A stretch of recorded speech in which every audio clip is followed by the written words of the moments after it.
ପତିରେ ଦେଖିକରି ପଞ୍ଚମ ଅବସ୍ଥା ହୃଦୟରେ ଘେନିଲେ ମହାଶୋକ ବ୍ୟଥା।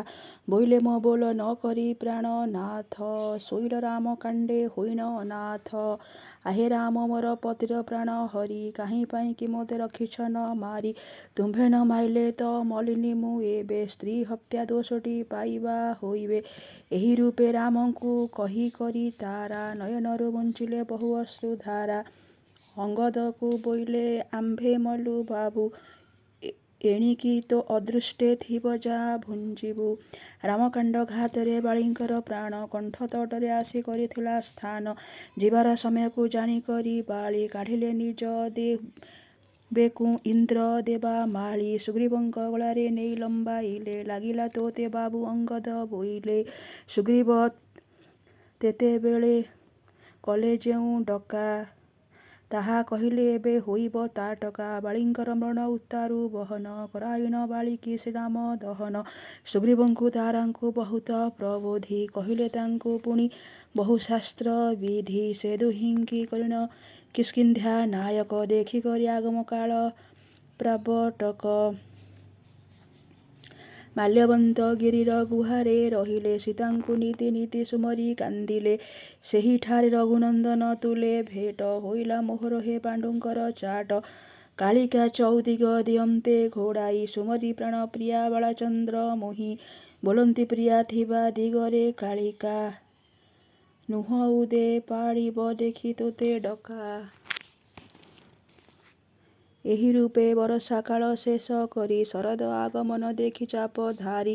ଲକ୍ଷ୍ମଣେ ବୋଇଲେ ଶ୍ରୀରାମ ରାଜ୍ୟ ସୁଖ, ପାଇନ ପାଶୋରିଲା ମୋତେ ସେ ମୂରୁଖ। ଶ୍ଵେତ ଅହର୍ନିଶି ଦେଖିଲା ପ୍ରିୟା ମୁଖ, ଦାରକିଶ ଯାଉଛି ହେଲେ ମୋର ଦୁଃଖ।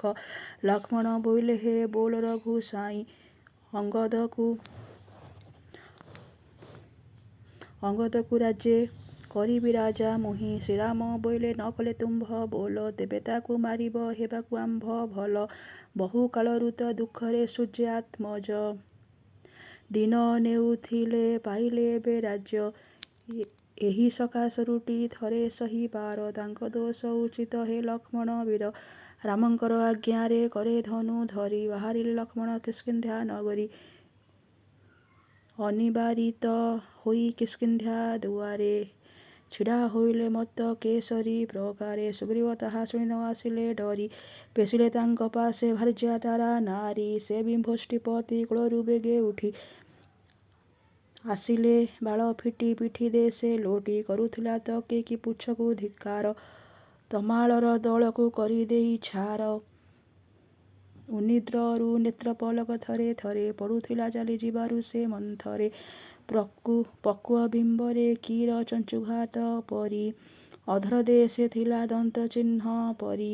କୁଚଗିରି ଶିରେ କରଜ କାଣ୍ଡ ଘାତ, ହେବାରୁ ବହୁଥିଲା ବ୍ୟକ୍ତେ ରକ୍ତ। ଫିଟି ପଡ଼ିଥିବାରୁ ଅଯତ୍ନେ ନିବିଟି, ଡେବିରି କରେ ତାହା ବାନ୍ଧିନ ସାଉଁଟି। ଲକ୍ଷ୍ମଣ ପାଶେ ଆସି ହେଲେ ପରବେଶ, ଗଣ୍ଡମଣ୍ଡଳରେ ଧରିଣ ମନ୍ଦହାସ।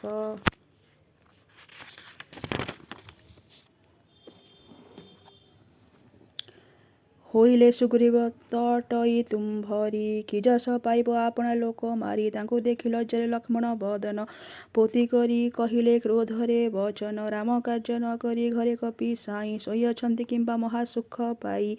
ତାରା ବୋଇଲେ ସେ ପେଶିଅଛନ୍ତି ଦୂତ, ଆସିଲେ କପି ସାଇଁ ଭେଟିବେ ରଘୁସୂତ। ଲକ୍ଷ୍ମଣଙ୍କର ଶାନ୍ତି ସୁଗ୍ରୀବ ଜାଣି ପାରି, ଦେଖାଦେଲେ ନିଜ ଘରରୁ ସେ ବାହାରି। ବୋଇଲେ କୃତଘ୍ନ ମୁଁ ନୁହଁଇ ଲକ୍ଷ୍ମଣ, ଶ୍ରୀରାମଟି ମୋହର ଜାଣ ପଞ୍ଚ ପ୍ରାଣ। ପେଶିଅଛି ଚାରିଦିଗକୁ ଦୂତ ମୁହିଁ, ଆସିଲେ ସସୈନ୍ୟ ଭେଟିବି ରଘୁ ସାଇଁ। ଏହା ଶୁଣି ଲକ୍ଷ୍ମଣ ଆନନ୍ଦ ହୋଇଲେ, ସୁଗ୍ରୀବକୁ ଘେନି ନ ଯାନରେ ବସିଲେ।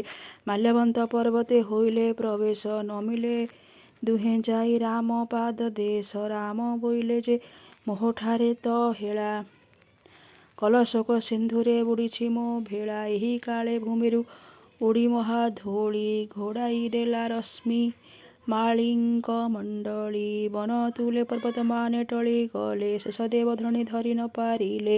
ଷଷ୍ଠୀ କୋଟି ବାନର ଧରି ଶତ ବଳି, ବୋଳି ହେଲେ ଆସି ରାମଙ୍କ ପାଦ ଧୂଳି ବଳିଙ୍କର ଶ୍ୱଶୁର ତାରାଙ୍କର ପିତା ସହସ୍ର 10 କୋଟି କପି ବଳବନ୍ତା ସଙ୍ଗତରେ ଧରି ରାମଙ୍କୁ ଦର୍ଶନ କରି କଲେ ମାନଶକ୍ତି ପରସନ୍ନ ସହସ୍ର କୋଟି ଧରି ରୁମାଙ୍କ ବାପ ଆସି ରାମଙ୍କୁ ସେବା କଲେ ହୋଇ ଅତି ତୋଷୀ ହନୁମାନ ବାପତ କେଶରୀ ବାନର ଆସିଲେ ସଙ୍ଗେ ଘେନି ବହୁତ ବାନର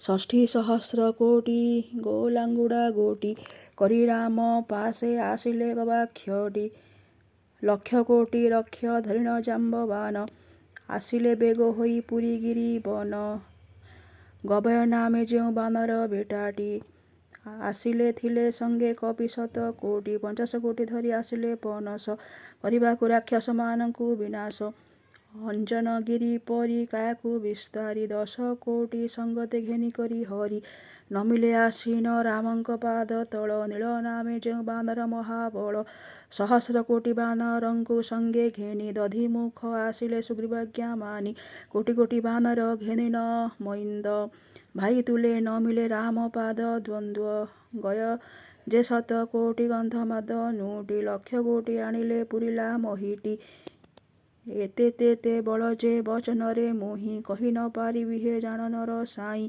100 ଶଙ୍ଖ ଯେ 100 ପଦ୍ମ କପି ତୁଲେ ଘେନି ଯୁବରାଜ ଅଙ୍ଗଦ ଦେଖା ହେଲେ 5 କୋଟି କପି ସଙ୍ଗତେ ଧରି ତାରା ରାମଙ୍କୁ ପ୍ରଶଂସିଲେ ଦେଖି ଦେହ ତୋରା ଇନ୍ଦ୍ର ଜାନୁ ବାନର 11 କୋଟି ସଙ୍ଗେ ଘେନି ଆସିଲେ ଶ୍ରୀରାମଙ୍କୁ ଭେଟି ସହସ୍ର ଶସ୍ତ୍ର କ୍ରାଥ କପି ସୈନ୍ୟ ଚୟ ଘେନି କରି ଆସିଲେ ହୋଇନ ଅଥୟ 2 କୋଟି ଘେନି ଆସିଲେ ଦୁର୍ମୁଖୁଟି କରନ୍ତି ଯୁଦ୍ଧେ ସେ ଦାରୁଣ କର ମୁଠି ସହସ୍ର କୋଟି ଘେନି ବାନରଙ୍କ ତୁଲେ ବଳବନ୍ତ ହନୁମନ୍ତ ଦେଖା ହୋଇଲେ ବିଶ୍ୱକର୍ମାଙ୍କ ପୁଅ ନଳ ବାନରଟି ଆସିଲେ ସେ ଘେନି ବାନର 100 କୋଟି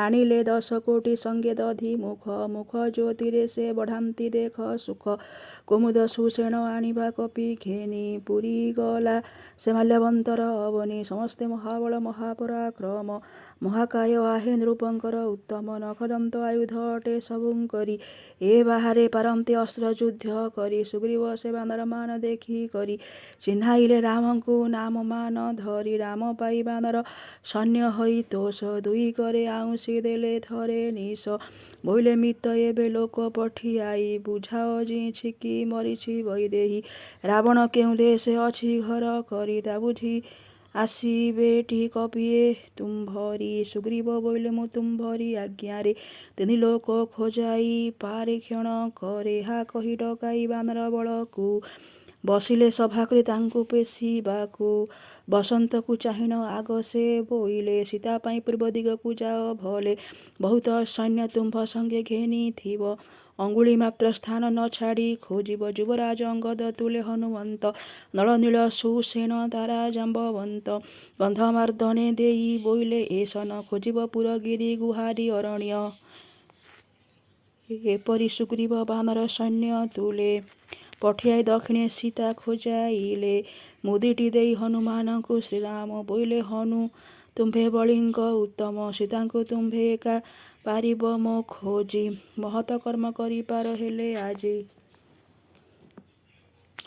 ହନୁମନ୍ତ ବୋଇଲେ ମୋ ବଳେ ଯେତେକ ସାଧ୍ୟ ହୋଇବ ରାମ କରିବି ତେତେକ ସୁଗ୍ରୀବ ସୌରୀଙ୍କୁ ବହୁତ ସୈନ୍ୟ ଦେଲେ ପଶ୍ଚିମ ଦିଗେ ଖୋଜ ସୀତାଙ୍କୁ ବୋଇଲେ ଉତ୍ତରକୁ ଶତ ବଳକୁ ସେ ବରଗି କହିଲେ ଆସିବଟି ତୁମ୍ଭେମାନେ ବେଗି ମାସକ ଭିତରେ ନ ଭେଟିଲେ ମୋତେ ଦିଆଇବି ଦଣ୍ଡ ତୁମ୍ଭଙ୍କୁ କ୍ରୋଧ ଚିତ୍ତେ ସୁଗ୍ରୀବଙ୍କ ଆଜ୍ଞାରେ ଚାରିଦିଗେ ଲୋକ ଖୋଜାଇଲେ ସୀତାଙ୍କୁ ଶ୍ରୀଙ୍କ ନାୟକ ନ ପାଇ 3 ଦିଗୁ ଦୂତ ଲେଉଟିଲେ ସୁଗ୍ରୀବଙ୍କୁ ଆସି ସେ କଣ୍ଟରେ ଭେଟିଲେ ଦକ୍ଷିଣ ଦିଗ ଦୂତେ ଖୋଜିନ ସୀତାଙ୍କୁ ବିଳ ବାଟେ ଗଲେ ପାତାଳ ଭିତରକୁ ତହିଁ ରହିବାରେ ତାଙ୍କର କାଳ ବଳି ଗଲା ନ ଦେଖିଲେ ସେ ଜନକ ଦୁଲାଳି ପୁଣି ବିନ୍ଧ୍ୟ ପର୍ବତ ତଟକୁ ଆସିଲେ ଚିନ୍ତାରେ ହୃଦୟର ଭୟକୁ ନାସିଲେ ଅଙ୍ଗଦ ବୋଇଲେ ମୁଁ ନ ପାରଇ ଜି ସୁଗ୍ରୀବ ତ ମରାଇ ଅଛି ବଡ଼ ଭାଇ କିଷ୍କିନ୍ଧ୍ୟା ନାମେ ରାଜ୍ୟେ ହୋଇ କରି ରାଜା ତାରାକୁ ଭୋଗ କଲେ ନ ପାଇନ ଲଜ୍ଜା ମୋହିତ ବାଳୀଙ୍କର ଅଟଇ ଆତ୍ମଜ ରାମ ଡରେ କରିଛି ମୋତେ ଯୁବରାଜ ମୁଁ ଗଲେ ସେ ରାମଙ୍କ ହିତ ପାଇଁ ମୋତେ ମାରିବ ଆଗ ପୂର୍ବ ରାଗ ଧରି ଚିତ୍ତେ ତୁମ୍ଭେମାନେ ତାହାର ଅଟ ମନ୍ତ୍ରୀ ଗଣ।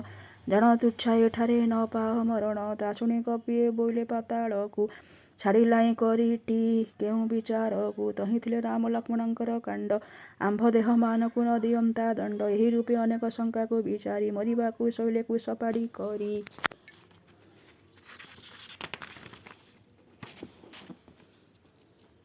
ସେହି କାଳେ ଗୃଧ୍ରେ ଆସିଲା ସେହି ଠାକୁ ଖାଇବାକୁ ସେ କବିମାନଙ୍କ ମାଂସକୁ। ଅଙ୍ଗଦ ବୋଇଲେ ହେ ଶୁଣ ହନୁମନ୍ତ ଆସୁଅଛି ଯେ ଦେଖ ଗୃଧ୍ର ବଳବନ୍ତ। ରାମଙ୍କର କାର୍ଯ୍ୟ ନ କରି ଆମ୍ଭେମାନେ ହାରିଲାଇଁ ଜୀବନ ତୁଚ୍ଛା ଶୋଇବନେ। ଜଟାୟୁ ପକ୍ଷୀ ପର ଅଟେ ଭାଗ୍ୟବନ୍ତ ରାମ କାର୍ଯ୍ୟ ଭେଟିଲେ ଦେହ ପୁରୁହୂତ। ତାହା ଶୁଣି ସମ୍ପାତି କର୍ଣ୍ଣ ବେନି ପାତି କରିଗଲେ ଶୋକ ଅଗ୍ନିରେ ଅତି ତାତି। ବୋଇଲେ ହେ ମର୍କଟ ଜଟାୟୁ ମରଣ ଆହୁରି ଥରେ ଭଲ କରିଣ ବଖାଣ। ଅଙ୍ଗଦ ତା ମରଣ ବୃତ୍ତାନ୍ତ ଯେତେକ ଶୁଣିଥିଲେ କହିଲେ ତାହାଙ୍କୁ ତେତେକ। ସମ୍ପାତି ତାହା ଶୁଣି ବହୁତ କାନ୍ଦିଲା ଶ୍ରୀରାମଙ୍କର ଗୁଣ ବଚନେ ବନ୍ଦିଲା। ବୋଇଲା ବଚନରେ ସାହା ହୋଇ ମୋହି ରାମଙ୍କ କାର୍ଯ୍ୟ ସବୁ ଦେବଇଁ ତୁଲାଇ।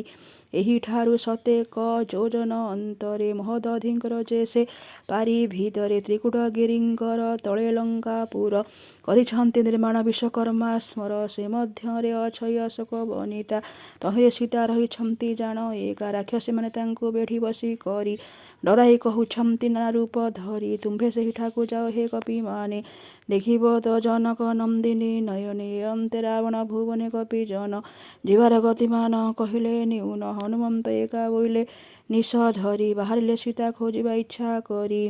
ମନ୍ଦରଗିରି ବର ଉପରେ ଉଠିଲେ ଆକାଶକୁ ବୋଲି କରି ସେ ବଢ଼ିଗଲେ।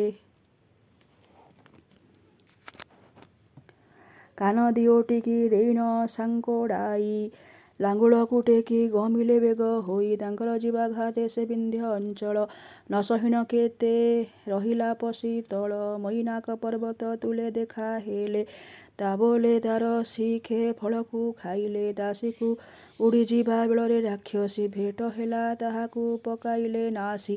ସୁରମାଦେବୀଙ୍କର ତୁଣ୍ଡରେ ପଶିଲେ ସ୍ତୁତି କରି ତାଙ୍କର ମାନସ ତୋଷିଲେ। ପୁଣି ତାଙ୍କ ପେଟୁ ବାହାରି କପି ବୀର ଦେବତାଙ୍କ ମାର୍ଗରେ କରୁଣ ସଞ୍ଚାର। ସୁବଳ ଗିରିବର ଶିଖରେ ବସିଲେ ଲଙ୍କା ନାମପୁରରେ ଦୃଷ୍ଟି ନିବେଶିଲେ।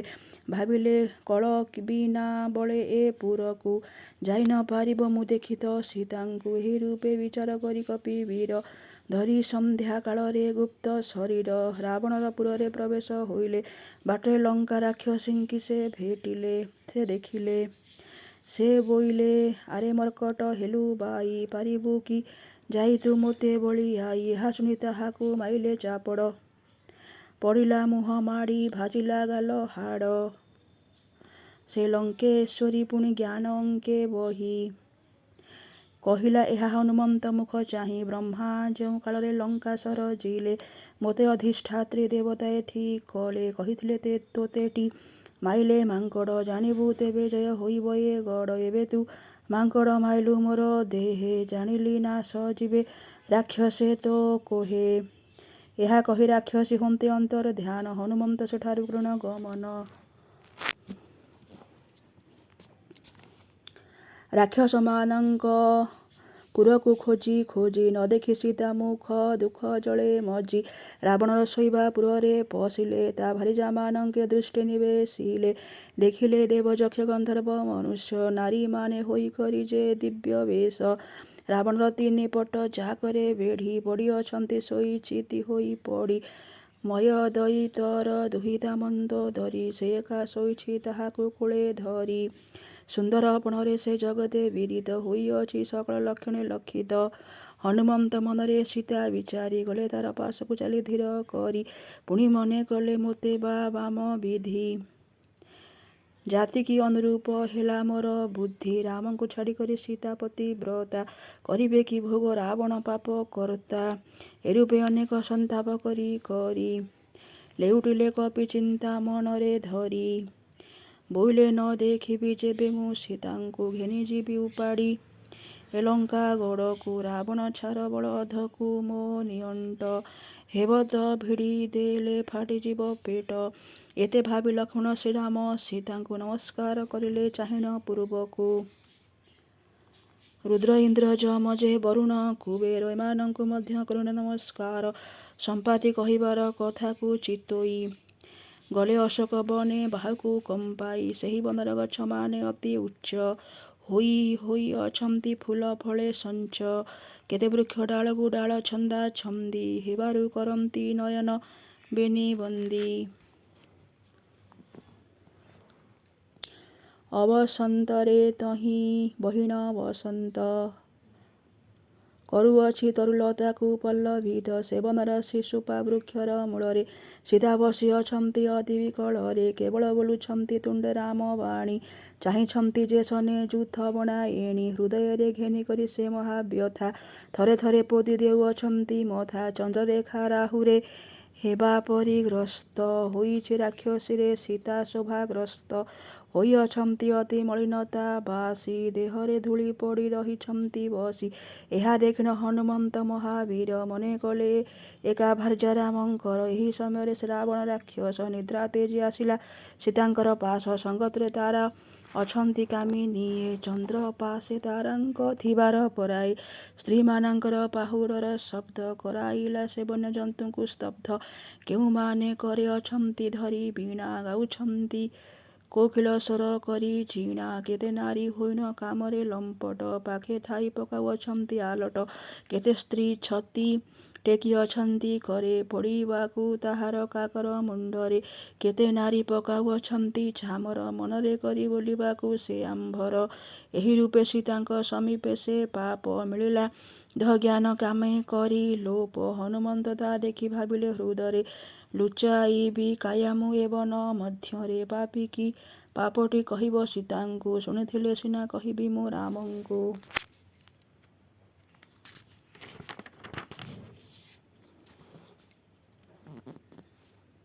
ଏହି ସମୟରେ ରାବଣ ଦଶ ଶିର ଦୋହଲାଇ ସୀତାଙ୍କୁ କହିଲା ଉତ୍ତର। କୁଣ୍ଡଳମାନେ ତାର ଗଣ୍ଡରେ ଚହଟି ନିନ୍ଦା କରି ଦେଲେ କ ବିଜୁଳି ପ୍ରଭାଟି। ଆସ ସୀତା ତୋ ଘେନି କାମ ଘେନି ବାଣ ଦହି ହେଉଅଛି ମୋର ପଞ୍ଚ ପ୍ରାଣ। କାଠ ପଥର ତୁ ହୋଇ ତ ନାହୁଁ ନାରୀ କିମ୍ପା ମୋତେ ନ ଚାହୁଁ ହୃଦେ ଦୟା କରି।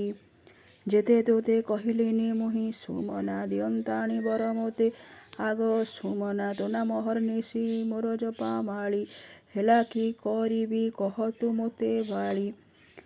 ବଳି ତ ପଡ଼ୁଅଛି ଉତ୍କଣ୍ଠା ମୋହର କହ କାହିଁ ପାଇଁ କି ନ ଗଲୁ ତୋହର। ମୋଠାରେ ଯେବେ ତାର ଦୟା ନାହିଁ କିଛି ମୋ ମନ ପାଶେ ରଖୁ କହ କି କାର୍ଯ୍ୟ ଅଛି। ପତିତର ଅଟନ୍ତି ମନୁଷ୍ୟ ଶରୀର ଛାର ବଳେ କିସ ସେ କରିବ ମୋହର। ମୋହିତ ମହାବଳୀ ଦେବତା ଦାନବେ ମୋତେ ଆସି ସେବା କରୁଅଛନ୍ତି ସର୍ବେ। ମୋ ମତିରେ ମୋହିତ ହେଲେଣି ତୋର ଦାସ ବିଚାରିଲେ ସେମାନେ ଦାସଙ୍କର ଦାସ। ଏହା ଶୁଣି ସୀତା ବୋଇଲେ ରେ ରାବଣ ସ୍ୱଇଚ୍ଛାରେ କରୁଛୁ ମରଣ ବରଣ। ରାମ ସିନା ଅଟନ୍ତି ମୋର ପ୍ରାଣପତି ତୁ ନିର୍ଲଜ ନ କର ମୋତେ ଯୁକ୍ତି। ସୂର୍ଯ୍ୟ ପଛେ ପଶ୍ଚିମ ଦିଗେ ଉଦେ ହେବେ ରାମଠାରୁ ମୋ ଚିତ୍ତ ନ ଛାଡ଼ିବ ଲବେ। ସତୀରେ ଦ୍ରୋହ କରିବାରେ ଯେଉଁ ଫଳ ହେବ ତହିଁ ଘେନି ତୁ ହେବୁଟି ନିର୍ମୂଳ। ସୀତା ମୁଖୁ ଶୁଣି ନିଷ୍ଠୁର ଉତ୍ତରକୁ କ୍ରୋଧ ହୋଇ ରାବଣ କମ୍ପାଇ ଗାତ୍ରକୁ ବୋଇଲା 2 ମାସ ଶେଷରେ ତୋ ପତି ନ ଆସିଲେ ହୋଇବୁ ମୋ ଭାର୍ଯ୍ୟା ଯୁବତୀ। ଏତେ କହି ରାକ୍ଷସୀ ମାନଙ୍କୁ ଡାକିଲା ଡରାଉଥିବ ବସି ସୀତାଙ୍କୁ ବୋଇଲା ନିଜର ମନ୍ଦିରରେ ହୋଇଲା ପ୍ରବେଶ। ସଙ୍ଗେ ଧରି କରି ସକଳ ନାରୀ ଈଶ ରାବଣ ନିଜ ଭାର୍ଯ୍ୟା ଅଟେ ମନ୍ଦ ଧରି। ସେକାଳେ କହିଲା ସେ ତାକୁ ହସି କରି ମୁଁ ଥାଉ କାହିଁ ପାଇଁ ବିଶ୍ରବାଙ୍କ ଚାଟ। ହେଉଅଛ ସୀତାଙ୍କ ରତ୍ରେ ଲମ୍ପଟ ମୋର କୁଚ କୁମ୍ଭ ଅମିୟ ପାନ କରି। ନିଅ ଏବେ ରାଜା ସୁଖରେ ଦିନ ହରି ମୋର ଜାନୁ ଭେଳା ଦୁହିଁକି ଆଶ୍ରେ କଲେ। କାମ ନଦୀ ପାରି ହୋଇବ ତୁମ୍ଭେ ଭଲେ। ରୂପେ ସେ ପ୍ରିୟା ପ୍ରିୟର ହିତ ପାଇଁ କହି ଗାଢ଼େ ଭିଡ଼ିଲା ଉରଜ ଲଗାଇ। ତେବେଟି ରାବଣ ନୋହିଲା ତୋଷ ମନ ଶୁଖାଇଦେଲା କାମ ତା ମୁଖ ନଳିନ। ରାକ୍ଷସେ ଶୂଳ ମୁଦ୍ଗର କରେ ଧରି ଆସିଲେ ଛପଟେ ଖାଇବା ବୋଲି କରି। ବୋଇଲେ ଗୋ ସୀତା ଭଜ ତୁ ଦଶାନନ ନୋହିଲେ ଆମ୍ଭ ହାତେ ହୋଇବୁ ନିଧନ।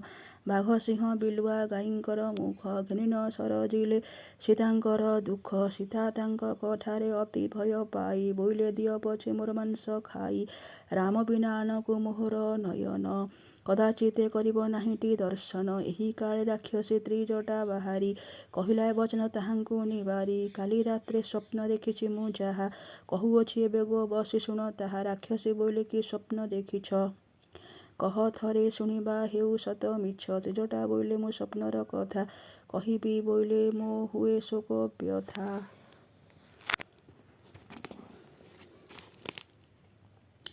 ଶୁକ୍ଳ ବସ୍ତ୍ର ଶୁକ୍ଳ ମାଳାକୁ ଅଙ୍ଗେ ବହି ରାଜଦନ୍ତ ପଲ୍ୟଙ୍କେ ଶ୍ରୀରାମ ଆରୋହୀ। ସୀତା ଲକ୍ଷ୍ମଣଙ୍କୁ ଧରିଣ ସେ ସଙ୍ଗତେ ଯାଉଥିଲେ ପୂର୍ବ ଦେଶକୁ ତୋଷ ଚିତ୍ତେ।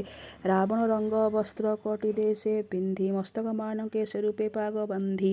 କନିଅର ଫୁଲ ମାଳାରେ ଭରି ଗଳା କରିଥିଲା ଦେହ ଯାକରେ ତେଲ ବୋଳା। ଏରୂପେ ବେଶ ହୋଇ ଦକ୍ଷିଣ ଦିଗକୁ ଯାଉଥିଲା ପଡ଼ିଲା ଛାଡ଼ି ସେ ଯାନକୁ। କୁମ୍ଭକର୍ଣ୍ଣ ଗଧ ଯୋଚା ରଥରେ ବସି ଦେଖିଲି ମୁଁ ଗଲା ଦକ୍ଷିଣ ଦିଗେ ପଶି। ସେହି ରୂପେ ଗଧ ଚଢ଼ିଣ ଇନ୍ଦ୍ରଜିତ ଧାଇଁଥିଲା ସେ ମିଶି ଯିବା ବୋଲି ତାତ। ଅତି କାୟ ଆଦି ଲଙ୍କାର ବୀର ମାନେ ଗୋବର ବୋଳି ହୋଇଥିଲେ ଅପଘନେ। ଏକା ବିଭୀଷଣ ଚଢ଼ିଣ ଶ୍ଵେତ ହସ୍ତୀ ଟେକାଇଥିଲେ ମସ୍ତକରେ ଶ୍ଵେତ ଛତି। ପଡ଼ୁଥିଲା ତାହାଙ୍କୁ ଦିଓଟି ଚାମର ସେ ମଧ୍ୟ ଶୁକ୍ଳେ ଅଟଇ ମନୋହର। ଏ ସ୍ୱପନ ସକାଶୁ ଜାଣୁଅଛି ମୁହିଁ ଲଙ୍କାକୁ ଧ୍ୱଂସି ରାମ ନେବେ ବୈଦେହୀ। ଏହା ସମସ୍ତ ହନୁମାନ ଶୁଣି କରି ସୀତାଙ୍କ ସଙ୍ଗେ କଥା ହୋଇବି ବିଚାରି। ଦଶରଥ ରାମଙ୍କ ଗୁଣ କୀର୍ତ୍ତନ ସେହି କାଳେ କଲେ ସେ ହୋଇନ ସୁମନ। ସୀତା ହନୁମାନର ବଚନ ଶୁଣିଲେ ଉପରକୁ ଚାହିଁନ ବଚନ ଭଣିଲେ। ରାବଣ ଅବା କପି ରୂପରେ ତୁ ଆସି କପଟେ କହି ଦେଉଛୁ ମୋ ମନ ତୋଷି। ହନୁମାନ ବୋଇଲେ ତୁମ୍ଭଠାରେ ସତ୍ୟ କହୁଛି ନ କର ମୋଠାରେ ଶଙ୍କା ଚିତ୍ତ। ରାମଙ୍କର ଅଟଇ ଦାସଙ୍କର ଦାସ ପେଶିବାରୁ ମୋତେ ଆସିଲି ତୁମ୍ଭ ପାଶ। କୁଶଳରେ ଅଛନ୍ତି ଲକ୍ଷ୍ମଣଙ୍କ ତୁଲେ ତୁମ୍ଭ ପତି ଶ୍ରୀରାମଚନ୍ଦ୍ର ଜାଣ ଭଲେ। ବାଳି ଭାଇ ସୁଗ୍ରୀବ ଜାମ୍ବବ ସୁଷେଣ ନଳ ନୀଳ ଆଦି ଯେ ରକ୍ଷ କପିଗଣ। ଏମାନେ କୁଶଳରେ ଥାଇନ ତୁମ୍ଭଙ୍କୁ ପଚରାଇଛନ୍ତିଟି ଜାଣ କୁଶଳକୁ। ସୀତା ବୋଇଲେ ଆହେ କପି ରାମଙ୍କର ସମାଚାର ମୋତେ ତ ନୋହିଛି ଗୋଚର। ତୁମ୍ଭେ ବା କେଉଁ ରୂପେ ହେଲ ରାମଙ୍କର ଏହା ମୋର ଆଗରେ କହ ହେ ବିସ୍ତାର। ହନୁମାନ ବୋଇଲେ ପିତୃ ସତ୍ୟ ମାନି ଆସିଲେ ଛାଡ଼ି ରାମ ନିଜ ରାଜଧାନୀ। ଚିତ୍ରକୂଟ ପର୍ବତ ଲକ୍ଷ୍ମଣଙ୍କ ତୁଲେ ତୁମ୍ଭଙ୍କୁ ଘେନି କରି ସୁଖରେ ରହିଲେ। ସେହିଠାକୁ ଭରତ ଆସିଲେ ନେବାକୁ ନ ଯାଇ ରାମ ଦେଲେ ପାଦୁକା ତାହାଙ୍କୁ। ପୁଣିତ ଦଣ୍ଡ କଲେ ରାମ କରି ବାସ ଶୂର୍ପଣଖା ନାକ କାନ କଲେ ନାଶ। ଏହି ସକାଶରୁଟି 14,000 ରାକ୍ଷସ ଖର ଘେନି ଯୁଦ୍ଧେ ହେଲା ନାଶ।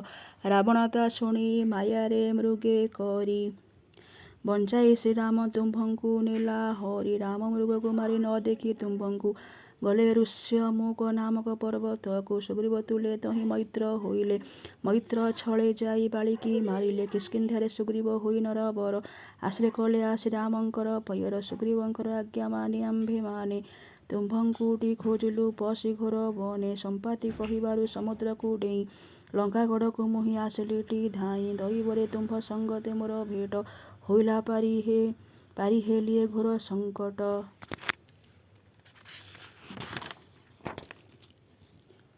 ବୋଲିବ ତୁମ୍ଭେ ଯା କରିବି ଏବେ ମୁହିଁ ମୋଠାରେ ଶଙ୍କା କିଛି ନ କର ବୈଦେହୀ।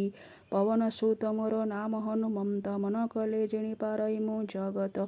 ସୀତା ଏହା ଶୁଣି ବୋଇଲେ ଚାପ ଧାରି ମୋଠାରୁ ସ୍ନେହ ଅବା ଦେଲେ ଦୂର କରି। ପୂର୍ବେ ଚିତ୍ରକୂଟେ ମାଉଁସ ଶୁଖାଇ ବସିଥିଲି କାକକୁ ଦେଲି ମୁଁ ଉଡ଼ାଇ। କାକ ସେ ସକାଶରୁ ମୋତେ ଝାମ୍ପି ପଡ଼ି ଦେଲା ସେ ସ୍ତନ ଗଣ୍ଡ ଦୁହିଁକି କାମୁଡ଼ି। ରାମ ତାହା ଦେଖିଣ ହୋଇ କ୍ରୋଧ ଚିତ୍ତ କଲେ ତା ବଧ ପାଇଁ ଶସ୍ତ୍ରକୁ ପ୍ରଯୁକ୍ତ। ଏ ଜଗତେ ତାର କେ ରକ୍ଷକ ନୋହିଲା ଶ୍ରୀରାମଙ୍କ ପାଦରେ ଶରଣ ପଶିଲା। ରାମ ଦେଲେ ଦୟାରେ କାକେ ଜୀବ ଦାନ ସେହି ରାମଟି ଏବେ ହୋଇଲେ କି ଆନ। ଯେବେ ସେ ରାମଙ୍କର ମନରେ ଥାନ୍ତି ରାବଣ ଘେନି କିମ୍ପା ବିପତ୍ତି ପାନ୍ତି। ଥିବାରୁ ସୁଖ କାଳ ଚୋଇବାରୁ ମୋତେ ଦିବ୍ୟ ଅସ୍ତ୍ରକୁ ରାମ ବିନ୍ଧିଲେ ତୁରିତେ। ଏବେ ସେହି ଶସ୍ତ୍ର ରାମଙ୍କ ପାଶେ ଅଛି କାହିଁକି ନ ବିନ୍ଧିଲେ କହ ରଘୁବତ୍ସେ। ରାବଣକୁ ନାଶିବା ସେ କାଣ୍ଡ ମୌନକୁ ଯୋଗ୍ୟ ନୋହିଛି କି ତାଙ୍କର ବିଚାରକୁ। ହନୁମାନ ବୋଇଲେ ନ କର ଗୋ ଦୁଃଖ ନିକଟରେ ମରିବ ରାବଣ ମୂରୁଖ। ତୁମ୍ଭ ବିନା ଶ୍ରୀରାମ ଆନ ନବୀନାକୁ ସ୍ୱପନେ ଦୁର୍ଲଭ ଅଟଇ ଦେଖିବାକୁ ତୁମ୍ଭଠାରେ ତାଙ୍କର ରହିଅଛି ମତି। ଏହା ଜାଣି ନାହାନ୍ତି ରଘୁକୁଳପତି ମୋହଠାରୁ ନାମ ଶୁଣିଲେ ଏମାନ। ଆସି ସେ ରାବଣର ଘେନିବେ ଜୀବନ ଏ ରୂପେ କହି ହନୁମାନ ତୋଷ ବହି ରାମ ଦେବା ମୁଦି ସୀତାଙ୍କୁ ଦେଲେ ନେଇ। ସୀତା ଯେ ସେହି ମୁଦି ଧରି କର ପୁଟେ କାନ୍ଦିଲେ ଅଶ୍ରୁ ରଖି ଚକ୍ଷୁ ବେନି ତଟେ। ତଦନ୍ତେ ମସ୍ତକ ମଣିକି କାଢ଼ି କରି ଦେଲେ ହନୁମାନଙ୍କୁ ଜନକ କୁମାରୀ। କହିଲେ ଏ ମଣି ରାମଙ୍କୁ ତୁମ୍ଭେ ଦେବ ମୋର କହିବା କଥା ସମସ୍ତ କହିବ। ଏଥିରୁ ତୁମ୍ଭ କଥା କରି ରାମ ପ୍ରତେ ଆସିବେ ସୈନ୍ୟ ଘେନି ଏଠାକୁ ତୁରି ଦେ ମଣିକି ଶ୍ୱଶୁରେ ମୋର ବିଭା କାଳେ ଦେଇଥିଲେଟି ମୋତେ ଧରି କରି କୋଳେ। ହନୁ ବୋଇଲେ ଯେ ତୁମ୍ଭଙ୍କୁ ମାତ ମୁହିଁ ବୋଲ ଘେନି ଯିବି ପିଠିରେ ବସାଇ। ସୀତା ବୋଇଲେ ମୋ ଆୟତେ ରାମ ବିନା ଆନକୁ ଛୁଇଁ ନାହିଁ ଜାଣ ମହାମନା। ଜାଣୁ ଜାଣୁ କି ରୂପେ ତୁମ୍ଭର କାନ୍ଧକୁ ଆରୋହିବି ମୁଁ ଯାଇ ଧରି ସନ୍ତାପକୁ। ଯେବେ ଯିବି ରାକ୍ଷସ ମାନେ ମହାବଳ ଅବଶ୍ୟ ତୁମ୍ଭ ସଙ୍ଗେ କରିବେ ହେ ଗୋଳ।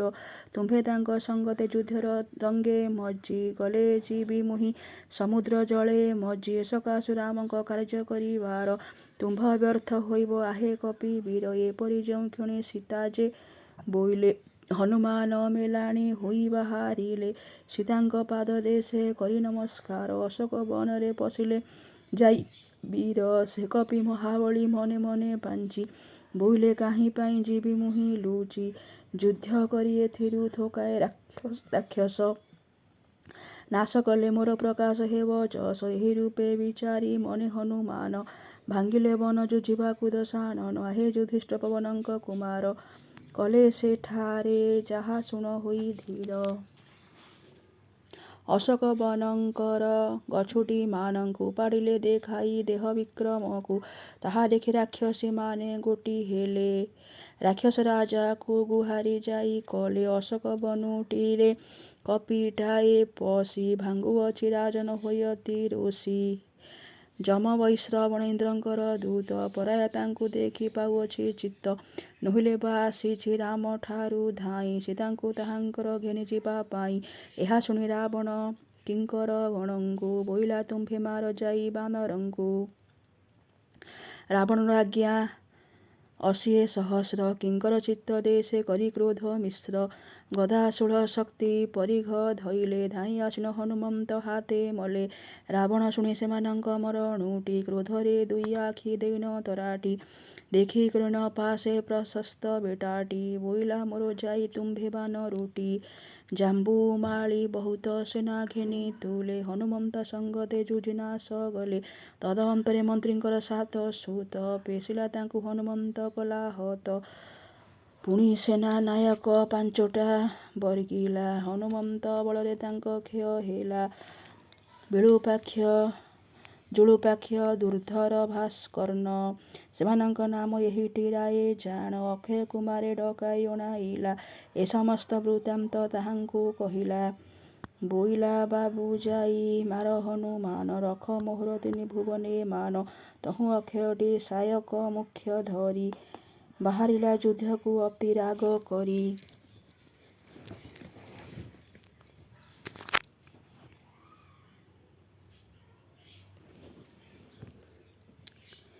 ଦେଖିଲା ହନୁମାନ ଖମ୍ବେ କରି ବାସ ନିଠାଇ ଘଷୁଛନ୍ତି ଦୁଇ କରେ ନିଶ। ତାଙ୍କ ସଳଖରେ ସଜ୍ଜନ ଶର ଧାଡ଼ି ବିନ୍ଧନ୍ତେ ତା ଉପରେ ପଡ଼ିଲା ଅଜାଡ଼ି। ହନୁମନ୍ତ ମଦ କେଶରୀ ପରି ଗତି କରି ତାହାଙ୍କୁ ଦେଲେ ମରଣ ବିପତ୍ତି। ଏହା ଶୁଣି ଇନ୍ଦ୍ରଜିତ ରଣରଙ୍କା ଆସିଲା ପିତା ବୋଲେ ନ କରିନ ଶଙ୍କା। ହନୁମନ୍ତଙ୍କ ଦିବ୍ୟ ପରାକ୍ରମ ଜାଣି ବିନ୍ଧିଲା ବ୍ରହ୍ମ ଶର ଗୁଣେ ଯୋଚି ଟାଣି।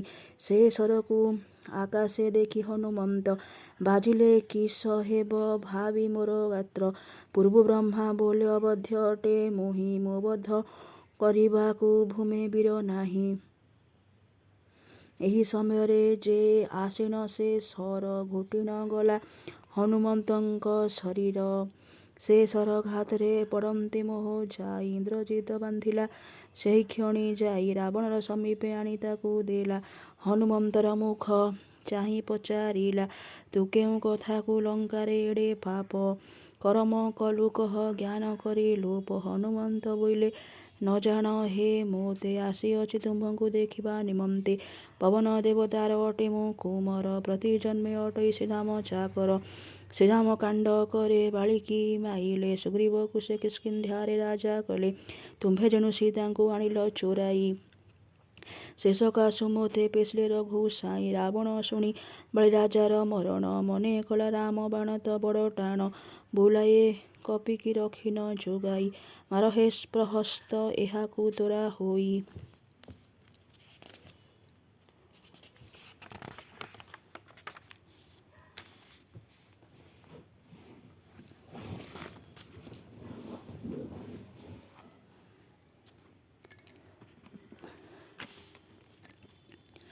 ପ୍ରହସ୍ତ ଖଣ୍ଡା ଟେକି ହାଣିବାର କାଳେ,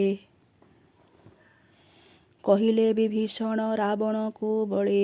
ତୁମ୍ଭ ବଳ କୀର୍ତ୍ତି ପୁରିଛି ଏ ଜଗତ, ନନାଶ ଏହି ଛାର କପିକି ହେ ଭ୍ରାତ। ଅବଧ୍ୟତ ହତ ଅଟଇ ପ୍ରତି ଯୁଗେ, ତୁମ୍ଭେ କିମ୍ପା ଏହାକୁ ମାରିବଟି ରାଗେ। କପିମାନଙ୍କ ଭେକ ଅଟଇ ଲାଙ୍ଗୁଡ଼, ଅଗ୍ନି ଆଣି କରିନ ତାହା ବେଗେ ପୋଡ଼। ଏହା ଶୁଣି ରାବଣ ଲୁଗା ଗୁଡ଼ିଆଇ, ଦେଲା ହନୁମନ୍ତର ଲାଙ୍ଗୁଳ ଜଳାଇ। ସେହି କ୍ଷଣି ଆକାଶରେ ସେ କପି ଉଡ଼ି, ଲଙ୍କାଗଡ଼ ଯାକଟି ଦେଲାକ ଯେ ପୋଡ଼ି। ଅଗ୍ନି ଦେଖି ରାକ୍ଷସେ ମନେ ଧରି ଶଙ୍କା, ମଲାଇଁ ବୋଲି କରି ହୋଇଲେ ତାଟକା। ଘରେ ଯାହା ସଂଖାଳୀମାନ ରଖିଥିଲେ, ତାହାକୁ ମଧ୍ୟ କେହି କାଢ଼ି ନ ପାରିଲେ। ରାକ୍ଷାସୁଣୀମାନେ ଯେ ହୋଇନ ବିକଳ, କାନ୍ଦିଲେ ନିନ୍ଦା କରି ଆପଣା କପାଳ। ହନୁମନ୍ତର ବାହୁ ବିକ୍ରମକୁ ଜାଣି, ଛାନିଆ ହୋଇଗଲା ସେ ବିଂଶତି ପାଣି। କରି ହନୁମନ୍ତ ଆପଣା ମନୋରଥ, ଲୋଟ ହୋଇନ ପୁଣି ଆସି ସୀତା ସାଥ। ପୋଡ଼ିଲି ଲଙ୍କା ବୋଲି ତା ମଧ୍ୟ କଲେ, ଗଗନ ପଥରେ ସେ ନିର୍ଭୟେ ଗମିଲେ। ସମୁଦ୍ର ସେ ପାରିଲେ ହୋଇଲେ ପ୍ରବେଶ, ବୋଇଲେ ଆହେ କପିମାନେ ଛାଡ଼ ପ୍ରାସ। ସୀତାଙ୍କୁ ଦେଖି କରି ଆସିଲିଣି ମୁହିଁ, ଚାଲ ସବୁ କହିବି ରାମ ପାଶେ ଯାଇ। ତାହା ଶୁଣି ସମସ୍ତେ ବାହାରି ଆସିଲେ, ସୁଗ୍ରୀବଙ୍କର ବନ ତୋଟାରେ ପଶିଲେ। ସେବନ ଫଳ ସଙ୍ଗେ ମଧୁ କରି ପାନ, ଭେଟିଲେ ଯାଇ କରି ଶ୍ରୀରାମ ରାଜନ। ଶ୍ରୀରାମ ପୁଛିଲେ କି କହ ହନୁମନ୍ତ, କହ ହେ ଦେଖିଲ କି ଜନକ ଦୁହିତ। ସେ ବୋଇଲେ ମୁହିଁ ତୁମ୍ଭର ବୋଲେ ଗଲି, ଦକ୍ଷିଣ ସମୁଦ୍ରର ତୀରରେ ରହିଲି। ସେଠାରେ ସମ୍ପାତିର ତୁଲେ ମୋର କଥା, ହୁଅନ୍ତେ ଶାନ୍ତି ହୋଇ କଲା ହୃଦ ବ୍ୟଥା। ତା ବୋଲରେ ସିନ୍ଧୁ ଯୋଜନ ଶତ ଡେଇଁ, ଲଙ୍କାଗଡ଼େ ଦେଖିଲି ସୀତା ଚନ୍ଦ୍ର ମୁହିଁ। ସୀତା ତୁମ୍ଭଠାରେ ବଳାଇ ମାନସ, ଜୀଇ ଅଛନ୍ତି କରି ଶରୀରକୁ କୃଶ। ମୋତେ ବୋଇଲେ ହେ ରାମକୁ ତୁମ୍ଭେ କହି, 2 ମାସ ମଧ୍ୟରେ ମାର ଲଙ୍କା ସାଇଁ। ଯେବେ ନ ମାରିବେ ସେ 2 ମାସ ଭିତରେ, ମରିବି ମୁହିଁ ଜାଣ ତାଙ୍କ ନିମିତ୍ତରେ। ଏରୂପେ କହି ମୋତେ ଦେଲେ ମଣି ରତ୍ନ, ରଖିଥିଲି ନିଅ ହେ ରଘୁକୁଳ ରତ୍ନ। ତଦନ୍ତେ କହିଲେ କାକକୁ ବ୍ରହ୍ମ ଅସ୍ତ୍ର, କଲେ ମୋ ପାଇଁ ପୂର୍ବେ ଦଶରଥ ସୁତ। ଏବେ ସେ ଅସ୍ତ୍ର ତାଙ୍କ ତୁଳନେ କି ନାହିଁ, ନୋହିଲେ ରାକ୍ଷସ କିମ୍ପା ଅଛି ଜି। ନୋହିଲେ ବା ମୋ ଠାରେ କରି ବୁଦ୍ଧି ଊଣା, କଲେ ସ୍ନେହ ଊଣା ଶ୍ରୀରାମ ଯୁଦ୍ଧ ଜିଣା। ଏରୂପେ କହୁ କହୁ ପବନଙ୍କ ସୁତ, ରାମଙ୍କ ନେତ୍ରୁ ଅଶ୍ରୁ ବହିନ ବହୁତ। ତାଙ୍କ ମୁଖ କମଳ ଶୋଭା ମକରନ୍ଦ, ଧୋଇଦେଲା ଆଗ ନୟନ ଜଳ ବୃନ୍ଦ। କୁହାଇଲା ବଚନେ ମୋହ ଛାର ପାଇ, ସୁଖାଇଲୁ ଦେହକୁ ଦୁଃଖେ ବୈଦେହୀ। ଶୁଣି ଧୈର୍ଯ୍ୟ ହୋଇ ବୋଇଲେ ହନୁମନ୍ତ, ଲଙ୍କାଗଡ଼ର ରୀତି ମୋ ଆଗେ କହତ। ହନୁ ବୋଇଲେ ସେହି ଗଡ଼ ପରି ମୁହିଁ, ନୟନେ ଦେବ କାହିଁ ଗଡ଼ ଦେଖି ନାହିଁ। ସେ ଗଡ଼ ଚାରିପଟେ ସୁବର୍ଣ୍ଣର ବାଡ଼, ପଡ଼ିଅଛି ଉଚ୍ଚରେ ଅଟଇ ସେ ବଡ଼। ସେ ପାଚେରୀ ଉପରେ ଛିଡ଼ା ହେଲେ ଯାଇ, ଅମରାବତୀ ପୁର ନୟନେ ଦିଶଇ।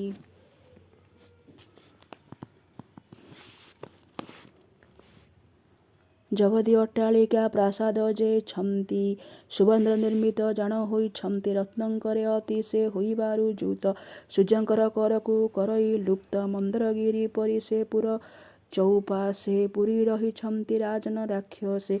ଲଙ୍କା ମଧ୍ୟରେ ଅଛି ରାବଣର ପୁର, ମେରୁ ଗିରିବର ତାହାକୁ ହେବ ଛାର। ଦେଖିଲି ମୁହିଁ ରାମ ରାବଣର କାୟା, ଛାଇଁ ହେବ ପୃଥ୍ୱୀ ପଡ଼ିଲେ ତାର ଛାୟା। ଦେବଯକ୍ଷ ଗନ୍ଧର୍ବ ମନୁଷ୍ୟ ସ୍ତ୍ରୀମାନେ, ତାହାକୁ ସେବା କରିଥାନ୍ତି ଅବିଚ୍ଛିନ୍ନେ। ପରିଘ ଗଦା ଧନୁ ମୂଷଳ ପଟିଶ, ରାକ୍ଷସମାନେ ବହି କରି କର ଦେଶ ଲଙ୍କା ଗଡ଼ ଦ୍ୱାର ମାନକେ ଥାନ୍ତି ରହି ଏତେ ବୋଲି ପାରିବି ନାହିଁ କହି ସମୁଦ୍ର ବାଲି ସିନା ହୋଇବ କଳନା ରାବଣ ସୈନ୍ୟ ରାମ ନହିବେ ଗଣନା। ଏହା ଶୁଣି ଶ୍ରୀରାମ ଧନୁକୁ ପକାଇ ମଲା ମୋ ସୀତା ବୋଲି ଉଠିଲେ ବୋବାଇ। ସୁଗ୍ରୀବ ବୋଇଲେ ହେ ନ ଭାଳ ଶ୍ରୀରାମ ତୁମ୍ଭେ ତ ପୁରୁଷଙ୍କ ଉପରେ ଉତ୍ତମ। କାପୁରୁଷ ଲୋକଟି ସିନା ବିପତ୍ତି କି ଡରୁନ ଭୟ ଲୋଡ଼ି ଆନନ୍ତି ମତି କି। ଚାଲ ହେ ଆମ୍ଭେ ଯିବା ସମୁଦ୍ର କୂଳକୁ ରହିବା ତହିଁ ଘେନି ସଙ୍ଗତେ ସୈନ୍ୟକୁ। ସମୁଦ୍ରରେ ସେତୁକୁ ପକାଇବା ଯେବେ ଜାଣିବା ରାବଣଟି ନାଶ ଯିବ ତେବେ। ଆମ୍ଭର ପରି ଲୋକ ସହାୟ ତୁମ୍ଭର ହୋଇପାରେ ଏଡ଼େ ଚିନ୍ତା କିମ୍ପା କର। ସୁଗ୍ରୀବଙ୍କ ବଚନେ ରାମ ଧୈର୍ଯ୍ୟ ହୋଇ ଚାଲ ଯିବା ବୋଲି ଉଠିଲେ ଧନୁ ବହି। ସମୁଦ୍ର ପରି ରାମ ପଛେ କପି ସୈନ୍ୟ ବାହାରନ୍ତେ ପରିଲା ସେ ବନ ଭୁବନ।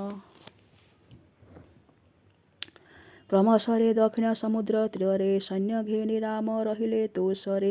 ଏହି କାଳେ କହିଲା ରାବଣକୁ ଚାର ସମୁଦ୍ରଙ୍କ ତୀରରେ ରଘୁକୁଳ ବୀର ସଙ୍ଗତରେ ଘେନିଲ ମହତ ସୈନ୍ୟକୁ। ପଡ଼ିଲେ ଉଦ୍ଦେଶ୍ୟଟିଏ ଲଙ୍କା ଗଡ଼କୁ ମହାବଳ ମହାନ ପରାକ୍ରମ ହରି ତାଙ୍କ ସୈନ୍ୟ ଯାହା କରି ରହିଛନ୍ତି ପୁରୀ। ମୁଁ ତାହା କହିବାକୁ ନୁହଁଇ ସମର୍ଥ ଜାଣ ଆହେ ଏଥୁ ତର କି ଲଙ୍କନାଥ। ଡଗରର ମୁଖରୁ ଶୁଣିଏ ବାରତା ଯେତେ ଥିଲେ ସଭାରେ ବସି ବଳବନ୍ତା। ରାବଣକୁ ବୋଇଲେ ଛାର କଥାକୁ ନ ଆଣି କିଛି କରି କହେ ନଜରକୁ। ପ୍ରଘସ ମୁନ ଘଷା ଶୂଳଟାଏ ଧରି ଗରଜି କହିଲା କଣ୍ଠକୁ ମେଲି କରି। ଆଜ୍ଞା ଦିଅ ମୋତେ ଯେ ଆହେ 10 ଶିର ଆଣି ଦେବି ଏକ୍ଷୁଣି ରାମଙ୍କ ଶରୀର। ମହୋଦର ମହାନ ଗଦାକୁ ବୁଲାଇ ବୋଇଲା ରାମ ସୈନ୍ୟ ପଦା କରି ବଇଁ। ଅତିକାୟ କ୍ରୋଧେ କମ୍ପାଇ ଦେଇ କାୟା ବୋଇଲା ମାରିବି ମୁଁ ତାହାଙ୍କୁ ଛାଡ଼ି ମାୟା।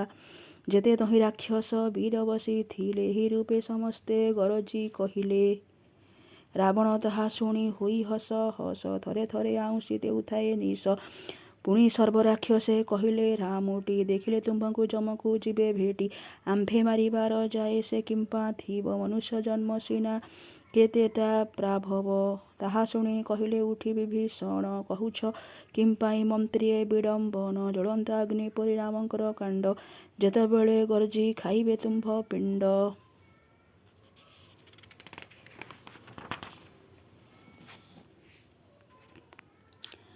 ତେତେବେଳେ ଜାଣିବ ତୁମ୍ଭର ଏ ତୁଣ୍ଡ କହୁଥିବା କଥାକୁ କରିଦେବ ଭଣ୍ଡ।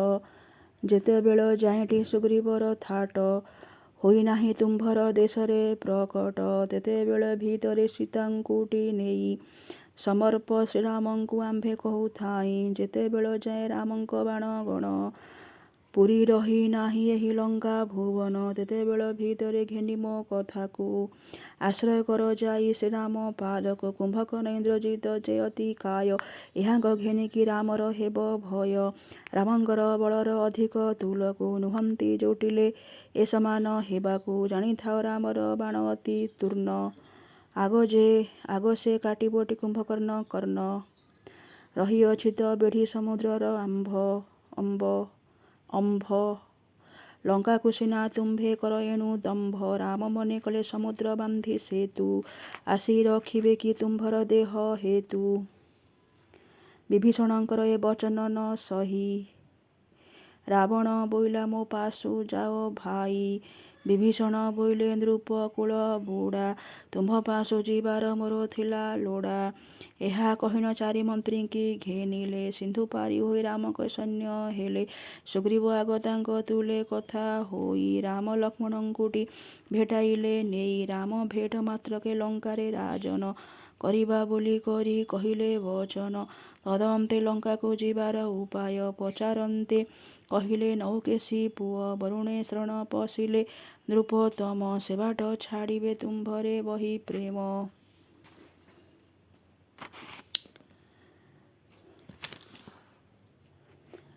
ବିଭୀଷଣ ବଚନ ଶୁଣି ଚାପ ଧାରି ଶୋଇଲେ ସେହିଠାରେ କୁଶସଜ୍ଜା କରି। ତେବେ ହେଲେ ବରୁଣ ନଦେଲେ ଯେ ଦେଖ ଉଠିଲେ ରାମ କ୍ରୋଧେ ଲଲାଟେ ରଖି ରେଖା। ଲକ୍ଷ୍ମଣଙ୍କୁ ବୋଇଲେ ଧନୁ ଘେନି ଆସ, ସମୁଦ୍ରକୁ ଆଜି କରିବି ମୁହିଁ ନାଶ। ସୁଗ୍ରୀବ ମିତ ରାଜା ଗହଣ ଲଗାଇ ଯାଆନ୍ତୁ ଚାଲିକରି ସିନ୍ଧୁ ପାରି ହୋଇ। ରାମଙ୍କର ବଚନ ଶୁଣିଲେ ଲକ୍ଷ୍ମଣ ଆଣିନ ଦେଲେ ତୁଣ ସରସରାସନ ଆସି ବିଷ ପରି। ସରକୁ ବାଛି ବାଛି ଧନୁ ମଧ୍ୟରେ ଯୋଚିଲେ ରଘୁକୁଳ ବଶ୍ଛି। ସମୁଦ୍ରଙ୍କର ନାଶ ବିଚାରି ବିନ୍ଧିଲେ, ଯେ କାଣ୍ଡ ଯାଇ ଜଳଜନ୍ତୁଙ୍କୁ ରୁନ୍ଧିଲେ। ତଦନ୍ତେ ବ୍ରହ୍ମାସ୍ତ୍ରରେ ମନ୍ତ୍ରୀ ଶର, ଝିଙ୍କିଲେ କର୍ଣ୍ଣ ଯାଏ ରଘୁକୁଳ ବୀର। ତାହା ଦେଖି ସମୁଦ୍ର ଘାଣ୍ଟି ହୋଇଗଲା, ତଳ ପାଣି ଯେ ଉପରକୁ ଲେଉଟିଲା। ବରୁଣଦେବ ଆସି ଶ୍ରୀରାମ ଆଗରେ କହିଲେ ବଚନ ଅତିଶ ରାଗରେ, ତିନି ଲୋକପତି ହୋଇନ ରଘୁପତି। କାହିଁ ପାଇଁ କି ଏବେ କରୁଛ ଅନିତି, ଆମ୍ଭେମାନେ ତୁମ୍ଭର କଲା ଲୋକ ସିନା। ଏବେ କି ବୋଲତା କରିବୁ ମହାମନା। ଶ୍ରୀରାମ ବୋଇଲେ ହେ କପିଏ ଯିବାକୁ ବାଟ ଦିଅ, ମୁହିଁଟି କହୁଛି ତୁମ୍ଭଙ୍କୁ। ଏହା ଶୁଣି ବରୁଣ କହିଲେ ନଳଙ୍କୁ, ପଥର ଛୁଆଇନ ବାନ୍ଧ ଏ ସିନ୍ଧୁକୁ। ମୁହିଁ ମଧ୍ୟ ନଳଙ୍କ ବାନ୍ଧିବାର ସ୍ଥାନ ସ୍ଥଳ ହୋଇଯିବି ହେ ଜାଣ ରଘୁରାଣ। ଏହା କହି ବରୁଣ ହୋଇନ ମେଲାଣି, ପଶିଲେ ସମୁଦ୍ରଙ୍କ ପାଣିରେ ସେକ୍ଷଣି। ବରୁଣଙ୍କ ଠାରୁ ପାଇନ କଥା ହେତୁ, କରାଇଲେ ରାମ ନଳଙ୍କ ହାତେ ସେତୁ।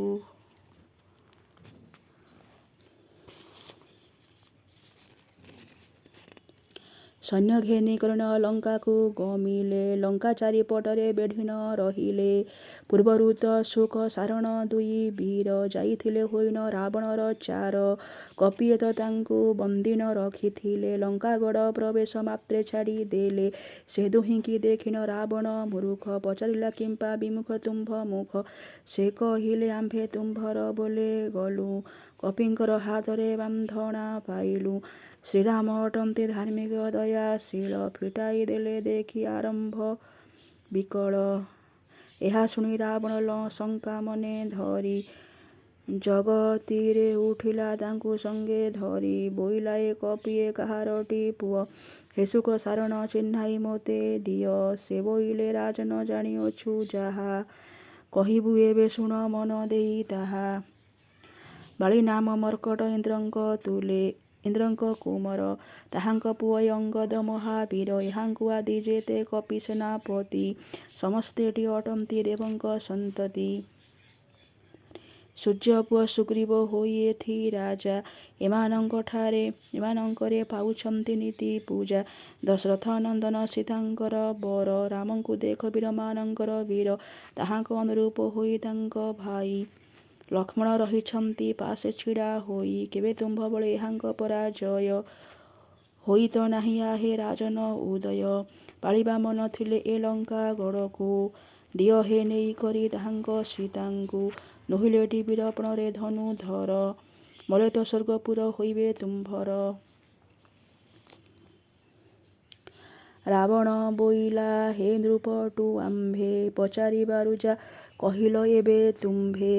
ତହିଁକି ଅନୁରୂପ ଦିଅନ୍ତି ମୁଁ ଫଳ, ପୂର୍ବ ସେନା ଘେନି ମୁଁ ହେଉଛି ବିକଳ। ତୁମ୍ଭର ବିନାନ ଲୋକ ଏହି ରୂପେ, କହିଥିଲେ ମରନ୍ତା ଜାଣ ମୋର କୋପେ। ଏହା କହି ଶୁକ ସାରଣ ସଙ୍ଗ ଛାଡ଼ି, ପୁଣି ସଭା କରି ବସିଲା ନିଶ ମୋଡ଼ି। ରାକ୍ଷସଙ୍କୁ ବୋଇଲେ ଚାରିଦ୍ୱାରେ ଜଗ, ନୋହିଲେ କରିବେ ମାଙ୍କଡ଼େ ଲଙ୍କା ଭୋଗ। ରାବଣର ବୋଲେ ରାକ୍ଷସେ ଧରି ଥାଟ, ଜଗିଲେ ଚାରିଦ୍ୱାର କରି ମନ ଆଣ୍ଟ। ଏଥୁ ଅନନ୍ତରେ ରାବଣ ମହାବଳୀ, ମଲିତ ମୁହିଁ ବୋଲି ମନେ ମନେ ଭାଳି। ମାୟାରେ ରାମ ଲକ୍ଷ୍ମଣଙ୍କ ମୁଣ୍ଡ କଲା, ବୁହାଇ ତାହା ସୀତାଙ୍କର ପାଶେ ଗଲା। ବୋଇଲା ତୋ ପରତେ ପାଇଁ ସୀତା ରାଣ୍ଡି, ଆଣିଛି ତା ପତି ମୁଣ୍ଡକୁ ଛାଡ଼ି ଗଣ୍ଡି। ଏବେ ତ ତୋ ବଡ଼ାଇ ସାରିଲା ଦଇବ, ମୋର କୋଳରେ ବସି କର ରତି ଲାଭ। ପତିଙ୍କର ଦେଖିନ ପଞ୍ଚମ ଅବସ୍ଥା, ବୈଦେହୀ ଛାଡ଼ି ଦେଇ ଧୈର୍ଯ୍ୟ ବ୍ୟବସ୍ଥା। ବୋଇଲେ ଆହେ ରାମ ମୋତେ ନେଇ ଆସି, ରାବଣ ହାତେ ହେଲ ଯମପୁର ବାସୀ। କି ବୋଲିବି କୈକେୟୀଙ୍କ ହୋଇ ବହୁ, ମନୋରଥ ଏବେ ତାଙ୍କର ପୂର୍ଣ୍ଣ ହେଉ। ମୁହିଁ ତ ତୁମ୍ଭ ବିନା ତ ଯିବି କ୍ଷଣେ, ଏଣୁଟି ଡରୁ ନାହିଁ ତୁମ୍ଭର ମରଣେ।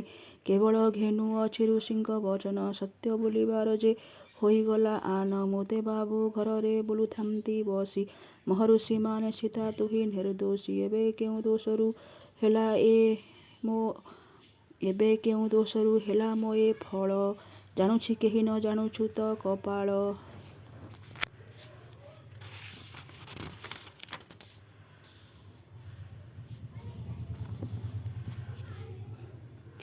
ଏହି ସମୟରେ ରାକ୍ଷସ ଜଣେ ଆସି କହିଲା ଭାଙ୍ଗିଲେ ଲଙ୍କାକୁ କପି ପଶି। ଏହା ଶୁଣି ରାବଣ ଲାଜକୁ ପାଇଲା ବଦନ ପୋତି ଦେଇ ବାହାରି ଅଇଲା। ରାକ୍ଷସଙ୍କୁ ବୋଇଲା ଜଗବାଣ୍ଟ କରି ଡେଇଁଲେ ଗଡ଼େ କପିମାନ ଦିଅ ମାରି। ଏହା ଶୁଣି କରି ରାକ୍ଷସ ରଣ ରଙ୍କା ବୋଇଲେ ଜଗିଅଛୁ ନୃପ ଛାଡ଼ି ଦକା। ଏଥୁ ଅନନ୍ତରେ ଯେ ରଘୁକୁଳ ସୁତ ଅଙ୍ଗଦ କୁମାରେ ପେଶିଲେ କରି ଦୂତ। ଅଙ୍ଗଦ ରାବଣର ଆଗେ ଛିଡ଼ା ହେଲେ ରାମ ପତ୍ନୀ ସୀତାଙ୍କୁ ଦିଅତୁ ବୋଇଲେ। ରାବଣ ତା ଶୁଣି ବୋଇଲା ରାକ୍ଷସଙ୍କୁ ମାରି ପକାଅ ହେ ଏ ବାଇ ମାଙ୍କଡ଼କୁ। ରାବଣ ଆଜ୍ଞାରେ ରାକ୍ଷସ ହେଲେ ଗୋଟି ବେଢ଼ନ୍ତେ ବାଳି ସୁତ ତାଙ୍କ ଜୀବ ନୋଟି। ହରି କରି ଜଗତି ଚାଳକୁ ବହିଲେ ଆସି ରାମ ପଦକୁ ଧରେଣ ଲୁଟିଲେ। ରାମ ଅଙ୍ଗଦଙ୍କର ଦେଖି ବୀରପଣ ବୋଇଲେ ଡିଅ ଲଙ୍କାଗଡ଼ କପିଗଣ। ରାମ ଆଜ୍ଞା ପାଇନ କପିଏ ଡେଇଁଲେ ରାକ୍ଷସଙ୍କୁ ନଖେ ଆମ୍ପଡ଼ି କାମୁଡ଼ିଲେ। ଶାଳତାଳ ଶିଳା ଯେ ଗିରି କରି ବୃଷ୍ଟି ସଜିଲେ ରାକ୍ଷସମାନଙ୍କ ଦୁଃଖ ସୃଷ୍ଟି। ରାକ୍ଷସେ ତା ନ ସହି ବର୍ଷିସର ଧାର କଲେ ପୀଡ଼ା ବାନରମାନଙ୍କ ଶରୀର।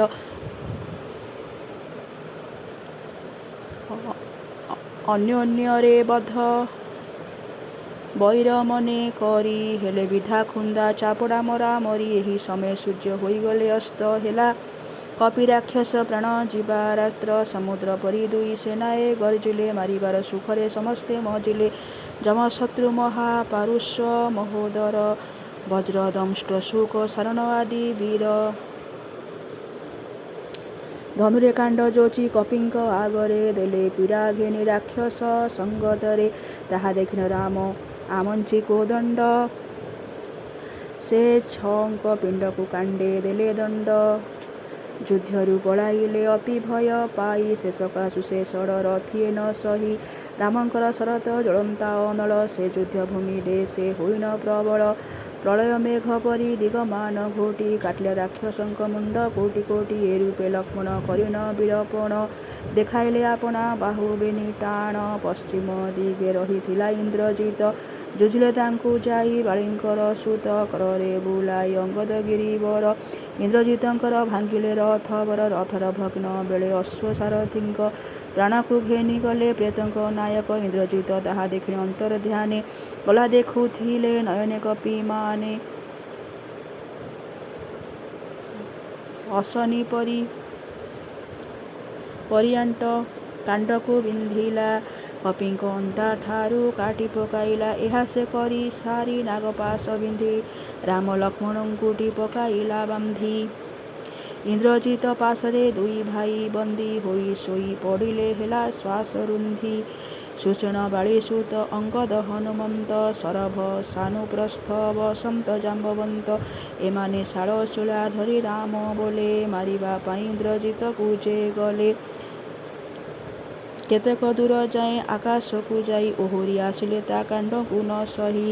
ମାୟା ତାମସରେ ଆବୃତ ଇନ୍ଦ୍ରଜିତ ହେବାରୁ ନ ଦେଖିଲା ତାଙ୍କୁ ତାଙ୍କ ନେତ୍ର।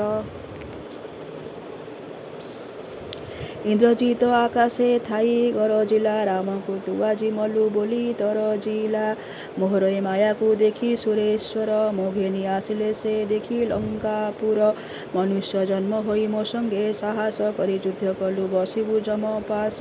ଆହେ ଯୁଧିଷ୍ଠିର ସେ କାଳେ ବିଭୀଷଣ ବିନାନ ତାହାକୁ ନ ଦେଖିଲା ଜାଣ। ଏଥୁ ଅନନ୍ତରେଟି ରାକ୍ଷସର ବେଟା ଆନନ୍ଦରେ ନିଜ ଦେହକୁ କରି ମୋଟା।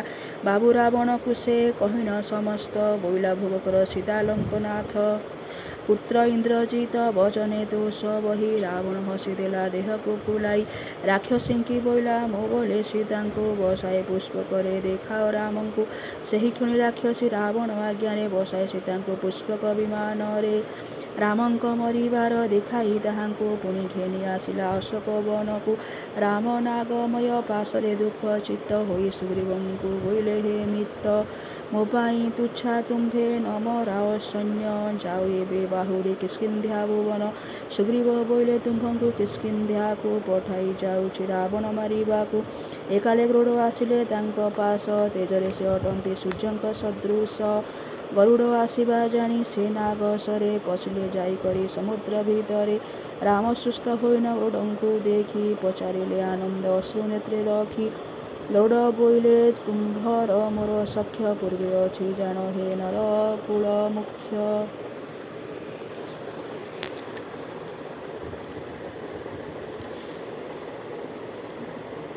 ଏତେବେଳେ ଯେ କଥା ହୋଇବାର ବେଳ ହୋଇନାହିଁ ଆହେତ ଦଶରଥ ବାଳ ମୃଣ ରାକ୍ଷସଙ୍କୁ ଜନକ ଦୁହିତା ଘେନି ଆସ ଆହେତ ବୀର ବଳବନ୍ତା। ଏହି ରୂପେ ରାମଙ୍କୁ କହିନ ଗରୁଡ଼ ଆକାଶରେ ଗମିଲେ ଗତି କରି ବଡ଼। କପିଏ ଛାଳ ଛେଳ ଆୟୁଧ ଧଇଲେ ମାରିବା ରାକ୍ଷସଙ୍କୁ ବୋଲୁନ ଧାଇଁଲେ। ତା ଶୁଣି ରାବଣ ଧୂମ୍ରାକ୍ଷ ରାକ୍ଷସକୁ ବୋଇଲା ଯାଇ ମାର ରାମ ଲକ୍ଷ୍ମଣଙ୍କୁ। ଧୂମ୍ରାକ୍ଷ ତାହା ଶୁଣି ଯୁଦ୍ଧକୁ ଆସିଲା ହନୁମନ୍ତ ହାତରେ ପ୍ରାଣ ହରାଇଲା। ପୁଣି ବଜ୍ର ଦଂଷ୍ଟ୍ରକୁ ପେଶିଲା ସେ ରାଗେ ମାଇଲେ ତାହାକୁ ବାଳେଚ୍ୟୁତ ରାଗେ। ଅଙ୍କପନ କ୍ରୋଧେ କମ୍ପାଇ ନିଜ ଗାତ୍ର ଯୁଦ୍ଧେ ହନୁମନ୍ତଙ୍କ ହାତେ ହେଲା ମୃତ। ଅଙ୍କପନ ମରଣ ଶୁଣି ପ୍ରଶସ୍ତକୁ ବୋଇଲା ଲଙ୍କପତି ଯାଅ ହେ ଯୁଦ୍ଧକୁ। ତୁମ୍ଭେ ଏକା ମୋ ପରି ଅଟ ବଳିୟାର ମାରି ରାମ ଲକ୍ଷ୍ମଣ ହାତ ସୁଖ କର। ପ୍ରଶସ୍ତ ତ ଅଟଇ ଅତି ରଣରଙ୍କା ଯୁଦ୍ଧକୁ ବାହାରିଲା ତେଜି କରି ଲଙ୍କା। ନୀଳଙ୍କର ତୁଲେ ବହୁତ ଯୁଦ୍ଧ କରି ପଥର ମାଡ଼େ ଯେ ଦେଖିଲା ଯମପୁରୀ।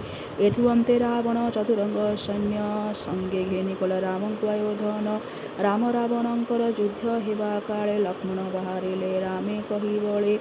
ରାମ ବୋଇଲେ ଆରେ ବାବୁ ଏ ରାବଣ ମହାବଳିୟାର ଯେ ଅଟଇ ତା ଜାଣ।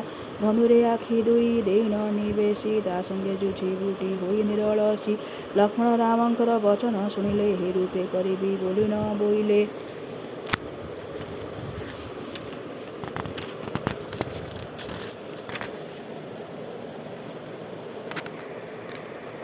ଏହି ସମୟରେ ରାବଣ ହନୁମାନ ଯୁଦ୍ଧ ଆରମ୍ଭିଲେ ହୋଇନ କ୍ରୋଧ ମନ। ହନୁମନ୍ତ ରାବଣ ପିଠିରେ ବିଧାଏ ମାଇଲେ ତାର ପ୍ରାଣ ନେବାର ଉପାଏ। ବିଧାଘାତେ ଜ୍ଞାନ ହରାଇ ଦଶାନନ କ୍ଷଣେ ରଥ ଉପରେ କଲା ସେ ଶୟନ। ପୁଣି ଜ୍ଞାନ ପାଇନ ହନୁକୁ ପ୍ରଶଂସି କହିଲା ଦଶାନନ ଅଳ୍ପ ହସି ହସି। ହନୁମନ୍ତ ବୋଇଲେ ଧିକ ମୋ ବାହୁ ଦୁଇ ହେଉ କିନା ଯାହା ତ ଜିଅଛୁ ତୁହି। ଏହି କାଳେ ରାବଣ ହନୁଙ୍କ ହୃଦରେ ମାଇଲା ବିଧା ନେଇ ପଡ଼ିଲେ ମୋହରେ। ନୀଳ ସେନାପତିଙ୍କ ସଙ୍ଗତରେ କୋହ କରି ଯୁଦ୍ଧ କରି ତାହାଙ୍କୁ କଲେ ମୋହ। ଲକ୍ଷ୍ମଣଙ୍କ ସଙ୍ଗେ ଯୁଦ୍ଧରେ ଜୋଟା ଜୋଟି ହୋଇ ତାଙ୍କୁ ମାଇଲା ଯୁଦ୍ଧରେ ଶକ୍ତିଟି। ସେ ଶକ୍ତ ପଡ଼ି ଉରେ ବାହୁର ମୂଳରେ ବାହାରନ୍ତେ ନିକିଳି ପଡ଼ନ୍ତେ ମୋହରେ। ଧାଇଁ ଆସିନ ତାଙ୍କୁ ଧଇଲା ରାବଣ ନେବାକୁ ନ ପାରିଲା ତାର ବଳ ଜାଣ। ଲକ୍ଷ୍ମଣ ସେହି କାଳେ ବିଷ୍ଣୁ ଭାଗ ମୋହି ଭାବି ମେରୁ ପରି ରହିଲେ ଗରୁ ହୋଇ। ତାହା ଦେଖିନ ହନୁ ରାବଣ ହନୁକୁ ପ୍ରହାରିଲେ କରରେ କରିଣ ମୁଠାକୁ। ରାବଣ ସେ ଘାତରେ ଜାନୁକୁ ପକାଇ ମୁହଁ ମାଡ଼ି ଭୂମେ ପଡ଼ିଲା ଦଣ୍ଡେ ଶୋଇ। ହନୁମନ୍ତ ସେହି ଛିଦ୍ରରେ ଲକ୍ଷ୍ମଣଙ୍କୁ ଘେନିଗଲେ ଆସି ଶ୍ରୀରାମଙ୍କ ପାଶକୁ। ଏ ଅନ୍ତେ ଲକ୍ଷ୍ମଣ ଉଠିଲେ ଚେତା ପାଇ ରାମଙ୍କ କାଣ୍ଡ ଚାଣ୍ଡ ରାବଣ ନ ସହି ପିଠି ଦେଇ ପଳାଇ ପଶିଲା ଲଙ୍କାରେ। ରାମଙ୍କର ହାତରେ ମରିବା ଶଙ୍କାରେ ସଭା କରି ପୁଣି ବସିଲା ମହାବୀର ବୋଇଲା ବ୍ରହ୍ମଦଣ୍ଡ ପରି ରାମଶର। ତାହା ସହି ଏକା ପାରଇ କୁମ୍ଭକର୍ଣ୍ଣ ଉଠା ତାକୁ ତୁମ୍ଭେ ମୋ ବୋଲେ ବହନ। ରାକ୍ଷସେ ରାବଣ ଆଜ୍ଞାରେ ବାହାରିଲେ କୁମ୍ଭକର୍ଣ୍ଣ ଶୋଇବା ମନ୍ଦିରରେ ମିଳିଲେ। ଗଦାଶୂଳ ଶକ୍ତି ପରିଘ ମୁଣ୍ଡକୁ ବଜାଇଲେ ତାହାର ନିଦ୍ରା ଭାଜିବାକୁ। ସେ ବାହାରେ ପୁରାଇ ମାଠିଆରେ ପାଣି କାନ ଭିତରେ ତାହା ନେଉଡ଼ିଲେ ଆଣି। ତାର ଦେହରେ ମତ ହସ୍ତିକି ଚଢ଼ାଇ ଝିଙ୍କାଇଲେ ସେ ଗୋଡ଼ ହାତକୁ ନିଠାଇ। ବହୁ କଷ୍ଟ ପାଇ ରାକ୍ଷସ ଶ୍ରେଷ୍ଠ ଜ୍ଞାନ ବସିଲା ଉଠି କରି ମଳିନ ନୟନ। ବୋଇଲା କିମ୍ପାଇଁ ଭାଙ୍ଗିଲ ମୋ ନିଦ୍ରାକୁ କହ କିଛି ଭୟ କି ପଡ଼ିଲା ଲଙ୍କାକୁ। ରାକ୍ଷସେ ବୋଇଲେ ହେ ଦଶରଥ ସୁତ ଯୋଗୁ ରାବଣର ହେଉଛି ଭୟ ଜାତ। ଏହା ଶୁଣିନ କୁମ୍ଭକର୍ଣ୍ଣ ହସ ହସ ହୋଇ କରି ବୋଇଲା ଦିଅ ମୋତେ ଗ୍ରାସ। ଶ୍ରୀରାମ ଲକ୍ଷ୍ମଣ ତ ମନୁଷ୍ୟ ଶରୀର ତାହାଙ୍କୁ ଖାଇଲେ କି ପୂରିବ ଉଦର। ଏହା ଶୁଣି ରାକ୍ଷସେ ଶତ ଶତ ହାତୀ ଦେଲେ ତାକୁ ଗିଳିଲା କରେ ଦେଇ ମନ୍ଥି। ସହସ୍ର ସଦମଦ ଘଟକୁ ପିଇଲା, ଶୂଳ ଧରି କ୍ରୋଧେ ଯୁଦ୍ଧକୁ ବାହାରିଲା। ମହୋଦର ବୋଇଲା ଚାଲ ରାବଣକୁ ଦେଖା ଦେବ ପଛରେ, ଯିବ ସେ ଯୁଦ୍ଧକୁ। ତା ବୋଲେ କୁମ୍ଭକର୍ଣ୍ଣ ଗହଣ ଲଗାଇ ବାହାରିଲା ରାବଣ ପାଶକୁ ଗେଲାଇ। କପିଏ ଦେଖି କରି କୁମ୍ଭକର୍ଣ୍ଣ କାୟ, ପଳାଇଲେ ରାମେ ଛାଡ଼ି ନ ଲଭି ଭୟ। ରାମ ଯେ ପଚାରିଲେ ଆହେ ବିଭୀଷଣ, ଲଙ୍କାରେ ତ ନଥିଲା ପୂର୍ବରେ ମାନ, ଏବେ ସେ ମେରୁ ପରି ଲଙ୍କେରି ସେ କିସ, ଏହା ମୋର ଆଗରେ କରତ ପ୍ରକାଶ।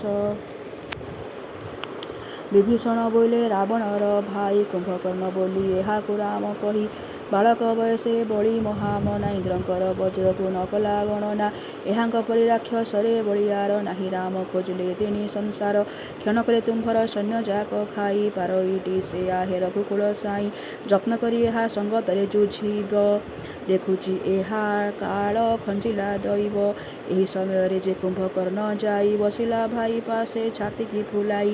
ରାବଣ କହିଲା ମୁଁ ଆଣିଲି ଲଙ୍କାକୁ, ଚୋରାଇ ନ ଯେ ରାମ ଭାରିଯା ସୀତାକୁ। ଏହି ସକାଶରୁ ତ ରାମ କ୍ରୋଧ ହୋଇ, କପି ସୈନ୍ୟ ଘେନି ମୋ ଲଙ୍କା ବିନାଶଇ।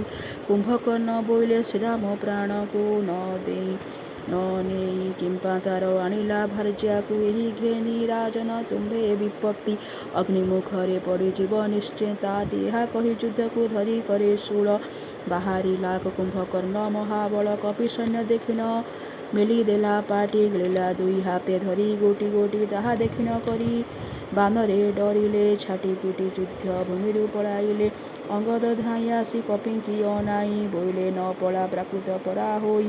ଅଙ୍ଗଦଙ୍କ ବୋଲେ ବାନରେ ଲଭି ଧୈର୍ଯ୍ୟ, ବୋଇଲେ ଚାଲ ଯୁଝି ଯିବା ଯୁବରାଜ। ସେକାଳେ ହନୁମନ୍ତ ଦେହରେ ବଳକୁ, ଦେଖାଇ ଭାଙ୍ଗିଲେ ତା ଧରିବା ଶୂଳକୁ। ସେ ଶୂଳେ ତ ବହୁତ କପି ମରିଥିଲେ, ତା ନାଶ ଯିବା ଦେଖି ଗରଜି ଉଠିଲେ।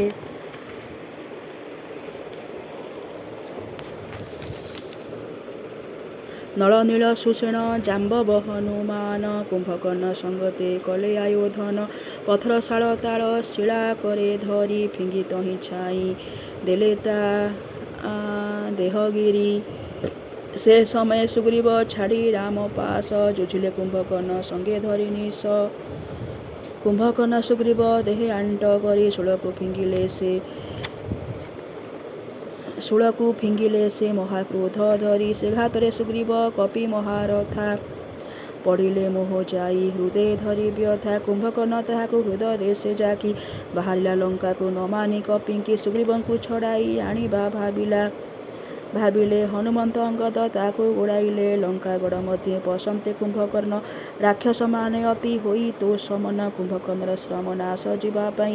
ସିଞ୍ଚିଲେ ସୁବାସ ପାଣି ତା ଦେହେ ନେଇ, ସେ ସକାଶ ସୁଗ୍ରୀବ ପାଇ ନିଜ ଜ୍ଞାନ। କାମୁଡ଼ି ତା ନାକ ଛିଣ୍ଡାଇ ଦୁଇ କାନ, କୁମ୍ଭକର୍ଣ୍ଣ ହୃଦ ଛାଡ଼ି ସେ ମହାକପି। ଆକାଶରେ ଗମିଲେ ହୋଇ ମହାକୋପୀ।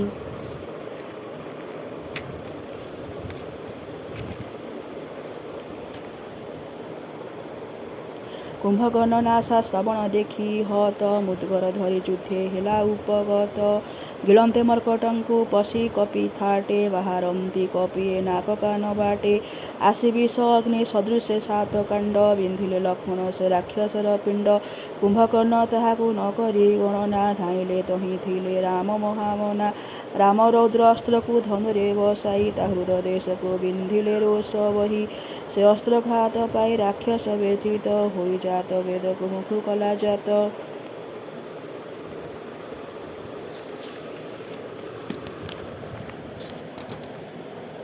ରାମକାଣ୍ଡେ ହୋଇ ମୁଦ୍ଗର ଦୁଇ ଖଣ୍ଡି, ଖଣ୍ଡିଆ ଅହି ପରି ପଡ଼ିଲା ମହିମଣ୍ଡି। ଆୟୁଧ ହତ ଦେଖି ଧାଇଁଲା ରାକ୍ଷସ, ବାହୁଯୁଦ୍ଧେ ରାମଙ୍କୁ କରିବାକୁ ନାଶ। ଲକ୍ଷ୍ମଣ ବୋଇଲେ ସୁଗ୍ରୀବ ଦେଖ ଦେଖ, ଖାଉଛି ପର ଆପଣାକୁ ଏ ମୂରୁଖ। ଏବେଟି ତୁମ୍ଭେ ବୋଲ ବାନରେ ଏହାକୁ, ଆରହନ୍ତୁ ଛାଡ଼ି ନ ହୃଦୟୁ ଭୟକୁ। ଏହା ଶୁଣି ବହୁ ବାନରେ ହୋଇ ଗୋଟି, କୁମ୍ଭକର୍ଣ୍ଣ ଦେହେ ଚଢ଼ିଲେ ଗୋଟି ଗୋଟି। କୁମ୍ଭକର୍ଣ୍ଣ ତା ଦେଖି ଛାଡ଼ି ଦେଲା ଦେହ, ଝଡ଼ି ପଡ଼ି କପି ପାଇଲେ ମହାମୋହ। ବାୟବ୍ୟ ଅସ୍ତ୍ର ଯୋଚି ରଘୁକୁଳ ରାଣ ତାହାର ବାହୁଟାଏ କାଟିଲେ ଆପଣ ପୁଣି ଆର ବାହୁକୁ ଇନ୍ଦ୍ର ଅସ୍ତ୍ର ପେଶି କାଟି ପକାଇଲେ ତ ରାମ ହୋଇ ରୋଷି କୁମ୍ଭକର୍ଣ୍ଣ ଦୁଇ ଗୋଡ଼ ତ ବଡ଼ ବଡ଼ ଅର୍ଦ୍ଧଚନ୍ଦ୍ର ବାଣିତା କଲେ ଦୁଇ ଗଡ଼ ତେବେ ହେଲେ ତାହାର ଗଣ୍ଡିଟି ଡେଇଁଲା ରାମଙ୍କୁ ଖାଇବାକୁ ପାଟିଟି ମେଲିଲା ଶ୍ରୀରାମ ଆଣ୍ଟ କରି ଭିନ୍ନ ଧନୁଟି ବିନ୍ଧିଲେ ତା ମୁଖକୁ ସର କୋଟି କୋଟି ଶେଷରେ ରାମ ବାହୁ ବିକ୍ରମ ରଖିଲେ କୁମ୍ଭକର୍ଣ୍ଣର ଜିଭ ମଧ୍ୟରେ ଲାଖିଲେ ରାକ୍ଷସର ବଧଟି ନ ଦେଖି ଶ୍ରୀରାମ ପୁଣି ହୃଦୟରେ ବହିଲେ ମହାତ୍ମ ଇନ୍ଦ୍ରଙ୍କ ଦେବାସର ଗୁଣରେ ବସାଇ ବିନ୍ଧିଲେ ତାର ବେକ ଦେଶକୁ ରୋଷାଇ ସେ ସୁବର୍ଣ୍ଣ ପୁଙ୍ଖ ସରମାନଙ୍କ ଶୋଭା ଦିଶିଲା ରାହୁ ମୁଖେ ଜହ୍ନେ ସୂର୍ଯ୍ୟ ପ୍ରଭା ସେ କାଣ୍ଡ ଚାଣ୍ଡେ ଶୂନ୍ୟ ଦେଶରେ ଗମିଲା କୁମ୍ଭକର୍ଣ୍ଣ ଗଣ୍ଡିରୁ ମୁଣ୍ଡ କାଟି ନେଲା ତା ମୁଣ୍ଡ ଘାତେ କେତେ ଲଙ୍କାର ପାଚେରୀ ପ୍ରସାଦ ମାନ ଭାଙ୍ଗି ପଡ଼ିଲା ଛାଡ଼ି କରି ତା ଦେହୁ ପଡ଼ିବାରେ କପି କୋଟି 10 ଆହେ ଯୁଧିଷ୍ଠିର ଜାଣ ହୋଇଲେ ନାଶ ରାମଙ୍କର ଦେଖିଣ ଯୁଦ୍ଧ ପରାକ୍ରମ ପ୍ରଶଂସିଲେ ମର୍କଟେ ବୋଲିନ ଉତ୍ତମ ରାବଣର ଆଗରେ କହିଲେ ଡଗରେ କୁମ୍ଭକର୍ଣ୍ଣ ମଲେଣି ରାମଙ୍କର ଆଗରେ ରାବଣ ବୋଇଲେ ଡଗରେ ହେଲ ବାଇ କୁମ୍ଭକର୍ଣ୍ଣ ପରା ଲୋକଟି କି ମରଇ ଜାମୁଖ ଦେଖିଲେ ଡରଇ ପ୍ରେତପତି ତାକୁ ନେଇକି ରୂପେ ବସାଇବ କତି ଡଗର ବୋଇଲା ହେ ରାକ୍ଷସ ମଣ୍ଡନ ବୈରୀ କୁଳଙ୍କର ଗର୍ବ ଖଣ୍ଡନ ନ ଦେଖିଲେ ମୁହିଁ କହନ୍ତି କିମ୍ପା ଏହା ନୁହନ୍ତି କି ମୁଁ ତୁମ୍ଭ ଛାମୁରେ ଦୋରେହା ସୁଗ୍ରୀବ ଆଗ କୁମ୍ଭକର୍ଣ୍ଣ ନାକ କାନ କାମୁଡ଼ି କରି ଘେନି ଗଲା ହେ ରାଜନ ପଛେ ରାମ ଧନୁରେ ଯୋଚି ସର ବଡ଼ କାଟିଲେ କୁମ୍ଭକର୍ଣ୍ଣଙ୍କର ହାତ ଗୋଡ଼ ପୁଣି କାଣ୍ଡୁଟା କରେ ରାମ କ୍ରୋଧ ବହି ମୁଣ୍ଡ କାଟି କରି ପକାଇ ଦେଲେ ମହି ଏହା ଶୁଣି ରାବଣ ହୋଇନ ବିକଳ ବୋଇଲା କାନ୍ଦି ମନ୍ଦ ହେଲା ମୋ କପାଳ ରାବଣ ଦେଖି କରି ସେ ମହାଶୋକ ଅତିକାୟ ମହୋଦର ଯେ ଦେବାନ୍ତକ ତ୍ରିଶିରା ମହାପାର୍ଶ୍ୱ ନରାନ୍ତକ ଆଦି ବୋଇଲେ ଯୁଦ୍ଧ ମଲା ଯେବେ ଆମ୍ଭ ଦାବି ତୁମ୍ଭେ କିମ୍ପାଇଁ ପିତା କରୁଅଛ ଦୁଃଖ ଆମ୍ଭମାନଙ୍କର ବଳକୁ ବସି ଦେଖ ରାବଣ ବୋଇଲା ବାବୁ ମୁଁ ତୁମ୍ଭ ବଳ ଜାଣେ ମନେ କଲେ ଜିଣିବ ଦିଗପାଳ ଯେବେ ତୁମ୍ଭେ ମନ କରି ଥାନ୍ତ ରଣେ ରାମ କିମ୍ପା କରୁଛାନ୍ତା ବସି ଟାଣେ ଏହା ଶୁଣି ଷଡ଼ ରଥିଏ ବାହାରିଲେ ଲଙ୍କାଗଡ଼ ଡେଇନ କପି ସୈନ୍ୟ ହେଲେ ସଙ୍ଗରେ ତାଙ୍କର ଗୋଡ଼ାଇ ଥିଲେ ସୈନ୍ୟ ରଥ ଘୋଡ଼ା ହାତୀରେ ହୋଇ ପରିପୂର୍ଣ୍ଣ ନରାନ୍ତକ ପ୍ରାସକୁ ଧରି କପି ନାଶ କଲାବେଳେ ଧରି ଅଙ୍ଗଦ କପି ରୋଷ ତାର ପ୍ରାସକୁ ହୃଦ ଦେଶରେ ବହିଲେ କ୍ରୋଧ ଅନଳରେ ତାହାକୁ ଦହି ଦେଲେ ଦେଖିନ ଦେବାନ୍ତକ ନରାନ୍ତକ ବଧ ଯୁଦ୍ଧକୁ ବାହାରିଲେ ରାକ୍ଷସ ଦୁର୍ବୋଧ ହନୁମନ୍ତ ମତ କେଶରୀ ଗତି କରି ଦେଲେ ତା ପ୍ରାଣ ଯିବା ବିପତ୍ତି କି କରି ମହୋଦର ଛାଡ଼ନ୍ତେ ଯୁଦ୍ଧରେ ଦରକୁ ନୀଳ ମାରି ତାହାକୁ ଲଭିଲେ ମୋଦକୁ ତ୍ରିଶିରା ତିନି ମୁଣ୍ଡ ହନୁମନ୍ତ ଟାଣି ଖଡ଼୍ଗେ ପକାଇଲେ ଚୋଟ করে ହାଣି ମହାପୁରୁଷଙ୍କର ପାରୁଷେ ଋଷଭ ପାଇଯାଇ ଗର୍ଜିଲେ ଯେ ଶନେ ବୃଷଭ ଭଲ ରଥିତ ସେହୁ ଭାଲି କାଣ୍ଡ ଧରି ଭୁଲାଇଲା କରୁଷଭକୁ ଯୁଦ୍ଧ କରି ଋଷଭ ତାନ ସହି ମୋଡ଼ି ମୁଣ୍ଡ ଚାଣ୍ଡେ ଛିଣ୍ଡାଇ ଫିଙ୍ଗି ଦେଲେ ସେ ସମର ଦାଣ୍ଡେ ଏରୂପେ ପାଞ୍ଚ ରଥି ପାନ୍ତେ ମରଣ ଅତିକାୟ ଓଟାରି ଧରି ଧନୁର୍ବାଣ ଟଙ୍କାରି ତାହା 10 ଦିଶ ପୁରାଇଲା ରାମଙ୍କର ସୈନ୍ୟ ତହିଁରେ ଡରାଇଲା ଦେଖିଣ ରାମଚନ୍ଦ୍ର ଅତିକାୟ ରୂପ ପଚାରିଲେ ବିଭୀଷଣକୁ ବହିତାପ ଏଉଟି କିଏ ସେ ହେ ଆସୁଛି ଯୁଦ୍ଧକୁ ଧରିତ ଅଛି ମହାମୋଟ ଶରୀରକୁ ବିଭୀଷଣ ବୋଇଲେ ଏହା ଭୁଜ ବଳେ ରାବଣଟି ବସୁନ ସୁଖେ ଲଙ୍କା ପାଳେ ଯେବେ ଯତ୍ନ ନୋହିଟି ଅଯତ୍ନେ ଯୁଝିବ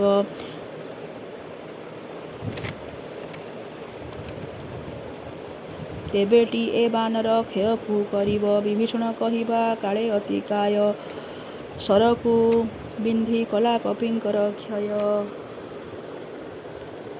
ଏହା ଦେଖିନ ନୀଳ ଶରଭ କୁମୁଦ ଅଙ୍ଗଦ ଜାମ୍ବବନ୍ତ ମହୀନ୍ଦ୍ର ଦ୍ୟୁବିଦ ଅତିକାୟ ଉପରେ କରି ଶରବୃଷ୍ଟି ଢାଇଲେ ନେବା ପାଇଁ ତାର ଜୀବନୁଟି ଅତିକାୟତା ଦେଖି ତରାଟି ନୟନ ବିନ୍ଧିଲା ତାଙ୍କୁ ବାଣ ଟାଣି ସରାସନ ସେ ବାଣରେ ପୀଡ଼ା ପାଇ ସେ କପି ବୀରେ ସ୍ଥଗିତ ହୋଇ କରି ରହିଲେ ସେଠାରେ। ରାକ୍ଷସ ବଳିଆଇ ତାଙ୍କୁ ରାମ ପାଶେ ଆସୀନ କରଜିଲା ଯୁଦ୍ଧର ଲାଳ ସେ। ତାହାର ସହି ସୌମିତ୍ରୀ ବଳବନ୍ତା ବିନ୍ଧିଲେ ବାଛି କରି ବାଣ ପରହନ୍ତା। ସୌମିତ୍ରୀ ଧନୁ ଶବ୍ଦକୁ ଶୁଣି ଅତିକାୟ କିଛି ଭୟ ନ କଲା ପୁଣି। ଲକ୍ଷ୍ମଣଙ୍କ ନାଶଟି ମନରେ ପାଞ୍ଚିଲା ଦିବ୍ୟ ଅସ୍ତ୍ର ଯାକ ବାଛି ନ ସେ ବିନ୍ଧିଲା। ଲକ୍ଷ୍ମଣ ଯେତେ ଅସ୍ତ୍ର କଲେ ତା ଉପରେ ନିବାରି ପକାଇଲେ ରାକ୍ଷସ ଅସ୍ତ୍ରରେ। ଅସ୍ତ୍ର ନାଶ ଦେଖିନ ଦୁଃଖରେ ଲକ୍ଷ୍ମଣ ଭାଳନ୍ତେ ତାଙ୍କୁ କହିଲେ ଟି ସମୀରଣ ବ୍ରହ୍ମ ଅସ୍ତ୍ର ବିନା ଆନ ଅସ୍ତ୍ରଙ୍କରେ ନ ବସିବ ଜାଣ ଏ ଯମଙ୍କ ଲୋକରେ। ଏହାର ଦେହେ ବଜ୍ର କବଚ ତ ଅଛି ଏଣୁ ତୁମ୍ଭର ଅସ୍ତ୍ର ସହିଟି ଯୁଝିଛି। ଏହା ଶୁଣି ଲକ୍ଷ୍ମଣ ପେଶୀ ବ୍ରହ୍ମଶର କାଟିଲେ ଅତିକାୟ ଯେହୁ ବେଗେ ଶିର। ଅତିକାୟ ମରଣ ଅନ୍ତେ ଯୁଦ୍ଧାଶେଷ ଭାଜି ପଳାଇ ନ ପଶିଲେ ଲଙ୍କା ଦେଶ। ରାବଣ ପୁତ୍ରଙ୍କର ମରଣକୁ ଶୁଣି ଡକାଇ ଇନ୍ଦ୍ରଜିତେ କହିଲା ଏ ବାଣୀ। ତୁ ବାବୁ ମନ କଲେ ସିନା ରାମ ସୈନ୍ୟ ମାରି ରଖିପାରୁ ମୋହର ଅଭିମାନ। ଆଉ ଯେତେ ରାକ୍ଷସ ରଖିଛି ମୁଁ ଗୋଟି ଖାଇବାକୁ ଛନ୍ତି କାର୍ଯ୍ୟକୁ ନାହାନ୍ତିଟି।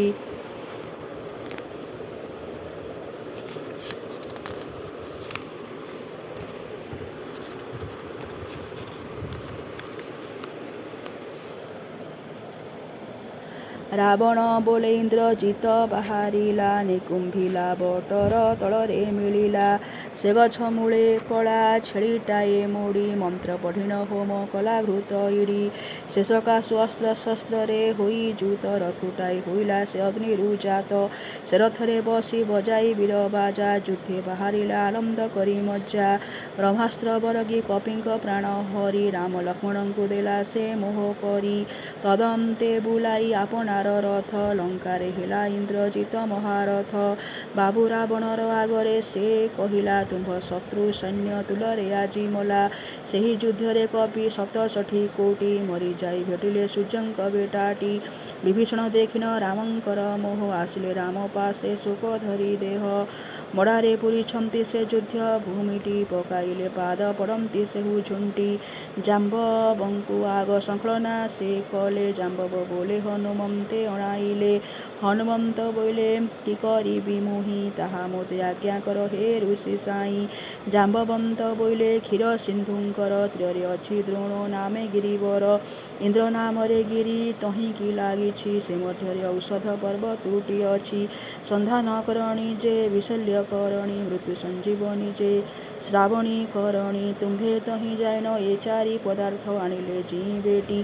ରାମ ମହାରଥ ଏଥି ବିନା ଆନ ଉପାୟ ରାମଙ୍କର କଷ୍ଟ ହେବ ଜାଣ ଜୀବନ ରହିବାର। ଏହା ଶୁଣି ହନୁ ଆକାଶେ କ୍ଷେପି ଗଲେ ଦ୍ରୋଣ ଇନ୍ଦ୍ରଗିରିଙ୍କ ମଧ୍ୟରେ ମିଳିଲେ। ନ ଚିହ୍ନିଣ ଔଷଧ ଗିରି ଆଣିଲେ ହନୁମନ୍ତ ଉପାଡ଼ି करे ଧରି। ଜାମ୍ବବନ୍ତ ଔଷଧ ବଳେ ବଳବନ୍ତ ହୋଇ ଉଠି ବୋଇଲେ ଧନ୍ୟ ହନୁମନ୍ତ। ତୁମ୍ଭର ବିନା ଆନ ଏ ଗିରିକି ଆଣି ପାରିବାକୁ ନାହିଁ ଖୋଜିଲେ ବୀର ଶ୍ରେଣୀ। ଏହି ସମୟରେ ତ ଶ୍ରୀରାମ ଲକ୍ଷ୍ମଣ ସେ ଗନ୍ଧ ଆଘ୍ରାଣରେ ଉଠିଲେ ଜିଣ। ଯେତେ ରକ୍ଷ ବାଣରେ ପ୍ରାଣ ହାରିଥିଲେ ସେହି ମଧ୍ୟ ରାମଙ୍କ ସଙ୍ଗତେ ଜିଇଲେ। ରାମଙ୍କର ବୋଲରେ ପୁଣି ହନୁମନ୍ତ ସେ ଗିରିଟିଏ କଲେ ଯଥାସ୍ଥାନେ ସ୍ଥିତ। ସୂର୍ଯ୍ୟ ଅସ୍ତ ଦେଖିନ ଦିହୁଡ଼ି ଲଗାଇ ପଶିଲେ ଲଙ୍କା ଗୋଡ଼େ କପିଏ ଝସାଇ। ରାମଙ୍କର ଆଜ୍ଞାରେ ପୋଡ଼ି ଦେଲେ ଲଙ୍କା ଯେତେ ଥିଲେ କପି ତହିଁରେ ରଣରଙ୍କା। ରାକ୍ଷସ ତ ଘରମାନଙ୍କେ ଶୋଇଥିଲେ ଅଗ୍ନି ଦେଖିନ ଉଠି ବସି ପଳାଇଲେ। ନିକୁମ୍ଭ କୁମ୍ଭ କର୍ଣ୍ଣର ଆତ୍ମଜ ପ୍ରଜଙ୍ଘ ଶୁଣିତାକ୍ଷ ଅଙ୍ଗେ ଭରିସଜ। କମ୍ପନ ଜୁଳୁପାକ୍ଷ ଦୁହିଁକି ସଙ୍ଗେ ଧରି ବାହାରିଲେ ଯୁଦ୍ଧକୁ ଧନୁକୁ ଓଟାରି। ତୈଳଦିଆ ମୁନଖସା ଯେ ବାଣ ଗଣ ବିନ୍ଧି ଘେନି ଗଲେ କପିଙ୍କର ପରାଣ। ତାହା ଦେଖି ଅଙ୍ଗଦ ବାଳିପୁତ୍ର ଆସି କମ୍ପନ ପ୍ରାଣଟି ପକାଇଲେ ନାଶି। ପୁଣି ସେ ଶୁଣିତାକ୍ଷ ରାକ୍ଷସ ସଙ୍ଗତେ ଯୁଦ୍ଧ କରି ତାକୁ ମାରିଲେ କୋପଚିତ୍ତେ। ପ୍ରଜଙ୍ଘ ଉପରେ ବିଜୁଳି ପଡ଼ି ଖଣ୍ଡା ପ୍ରହାରି ପ୍ରାଣ ନେଲେ ଅଙ୍ଗଦ କପି ଭେଣ୍ଡା। ଦ୍ୱିବିଦ ତା ଦେଖି ଜୁଳୁପାକ୍ଷ ରକ୍ଷକୁ ଦେଖାଇଲେ ନେଇ ଯମଙ୍କର ପୁରକୁ। ଦ୍ୱିବିଦ ଅଗ୍ରଜ ମହୀନ୍ଦ୍ର ମହାକପି ଶୁଣିତାକ୍ଷ ଜୀବନ ଘେନି ଗଲେ କୋପି। କୁମ୍ଭ ଯୁଦ୍ଧ କରିଣ ସୁଗ୍ରୀବ ହାତରେ ମଲା ତା ମୁହଁ ଫାଟି ଯାଆନ୍ତେ ମୁଥରେ। ହନୁମନ୍ତ ନିକୁମ୍ଭ ହନୁକୁ ଭାଙ୍ଗିଲେ ଖଡ୍ଗରେ ଗଣ୍ଡି ଠାରେ ମୁଣ୍ଡକୁ ହାଣିଲେ। ଏହା ଶୁଣି ରାବଣ ହୋଇନ ବିରସ ମକ ରାକ୍ଷସ ନାମେ ରାକ୍ଷସ ଡାକି ପାଶ ବୋଇଲେ ତୋର ବାବୁ ଖର ହତକାରୀ ରାମକୁ ଚାହି ବାବୁ ଦିଅ ଏବେ ମାରି ଖରପୁତ୍ର ତା ଶୁଣି ଯୁଦ୍ଧେ ଖରତରେ ଆସି କାଣ୍ଡ ବିନ୍ଧିଲା ରାମଙ୍କୁ ଶେଖରେ ରାମ ଖରପୁତ୍ରର ପରାକ୍ରମ ଦେଖି ଅଗ୍ନିଶରେ ପୋଡ଼ିଲେ ତାକୁ ହୋଇ ସୁଖୀ ମକ ରାକ୍ଷସର ମରଣଟି ରାବଣ ଶୁଣି ନେତୃ ତେଜିଲା ବହୁ ଅଶ୍ରୁକଣ ପାଖରେ ତାର ଇନ୍ଦ୍ରଜିତ ବସିଥିଲା ରାମଙ୍କୁ ମାର ବୋଲି ତାହାକୁ ବୋଇଲା ରାବଣର ବଚନ ଇନ୍ଦ୍ରଜିତ ଶିରେ ଘେନି ଯାଇ ପଶିଲା ସମର ଭିତରେ ହୋମ କରି ରଥ ବରେ ସେ ବସିଥିଲା ଏଣୁ ସବୁ କପିଙ୍କ ବଳକୁ ମନ୍ଥିଲା ମାୟାରେ ସୀତା କରି ହନୁମନ୍ତ ଆଗେ ହାଣି ପକାଇଲା ତା ଖଡ୍ଗରେ ବେଗେ ମାରି ମାୟା ସୀତା ସେ ପଳାଇ ଲଙ୍କାକୁ ମାଇଲି ମାୟା ସୀତା କହିଲା ବାପକୁ ରାମ ସତରେ ସୀତା ବୋଲି ମନେ କଲେ ବିକଳେ କପାଳକୁ ନିନ୍ଦିନ କାନ୍ଦିଲେ ବିଭୀଷଣ ଆସି ବୋଇଲେ ରଘୁବୀର ମିଛ କଥା ଛାରକୁ ଶୋକ କିମ୍ପା କର ଲକ୍ଷ୍ମଣଙ୍କୁ ମୋର ସଙ୍ଗତେ ପଠିଆଇ ଦିଅ ଇନ୍ଦ୍ରଜିତେ ମରାଇ ଦେବି ମୁହିଁ ଏହା ଶୁଣି ଶ୍ରୀରାମ ଆନନ୍ଦ ହୋଇଲେ ଲକ୍ଷ୍ମଣଙ୍କୁ ବିଭୀଷଣଙ୍କ ସଙ୍ଗେ ଦେଲେ ହନୁମନ୍ତ ଜାମ୍ବବ ମହେନ୍ଦ୍ର ଦ୍ୱିବିଦ ସୁଗ୍ରୀବ ଆଦି ଯେତେ ଥିଲେ କପି ବୃନ୍ଦ ସେମାନଙ୍କୁ ଲକ୍ଷ୍ମଣ ସଙ୍ଗେ ପଠିଆଇ ରହିଲେ ଏକା ହୋଇ ସୀତା ଦେବୀ ସାଇଁ ଲକ୍ଷ୍ମଣ ବିଭୀଷଣଙ୍କର ସଙ୍ଗେ ଗଲେ ରାବଣ ହୋମ କଲା ସ୍ଥାନକୁ ବେଢ଼ିଲେ ଏ ସକାଶରୁ ଇନ୍ଦ୍ରଜିତ କ୍ରୋଧ ହୋଇ ବାହାରିଲା ଯୁଦ୍ଧକୁ ରଥକୁ ଆରୋହୀ ରଥ ବାହାରିବା ସ୍ଥାନରେ କପି ବୃନ୍ଦ ଥିବାରୁ ନାଶ କରିଦେଲେ ସେ ଆନନ୍ଦ ବିଭୀଷଣ ମୁଖକୁ ଅନାଇ ବୋଇଲା ଭଲ ବିହି ତୋତେ ନିର୍ଲଜ ବୁଦ୍ଧି ଦେଲା ବୁଢ଼ାଟାଏ ହୋଇ ବୁଡ଼ାଉଅଛୁ କୂଳ ଆଜି ତୋତେ ମୋଷରେ ଘୋଟୁ ଆସି କାଳ ବିଭୀଷଣ ବୋଇଲେ କି କରିବୁ ଆମ୍ଭେ ତୁମ୍ଭର ଧର୍ମରେ ନାଶ ଗଲ ତୁମ୍ଭେ ଏହି ରୂପେ ସେବେନି କଥାବାର୍ତ୍ତା ହୋଇ ବିନ୍ଧିଲେ ସାୟକକୁ ଦେହକୁ ବଜାଇ ସେ ସମୟ ଲକ୍ଷ୍ମଣ ବିନ୍ଧି ମାର ଗଣକୁ ଛାଇ ଦେଲେ ଆକାଶ ଅଙ୍ଗଣ ଇନ୍ଦ୍ରଜିତ ସେହି ରୂପରେ କାଣ୍ଡ ବିନ୍ଧି ଆକାଶ ମାରକକୁ ଦେଲା ମଧ୍ୟ ରୁନ୍ଧି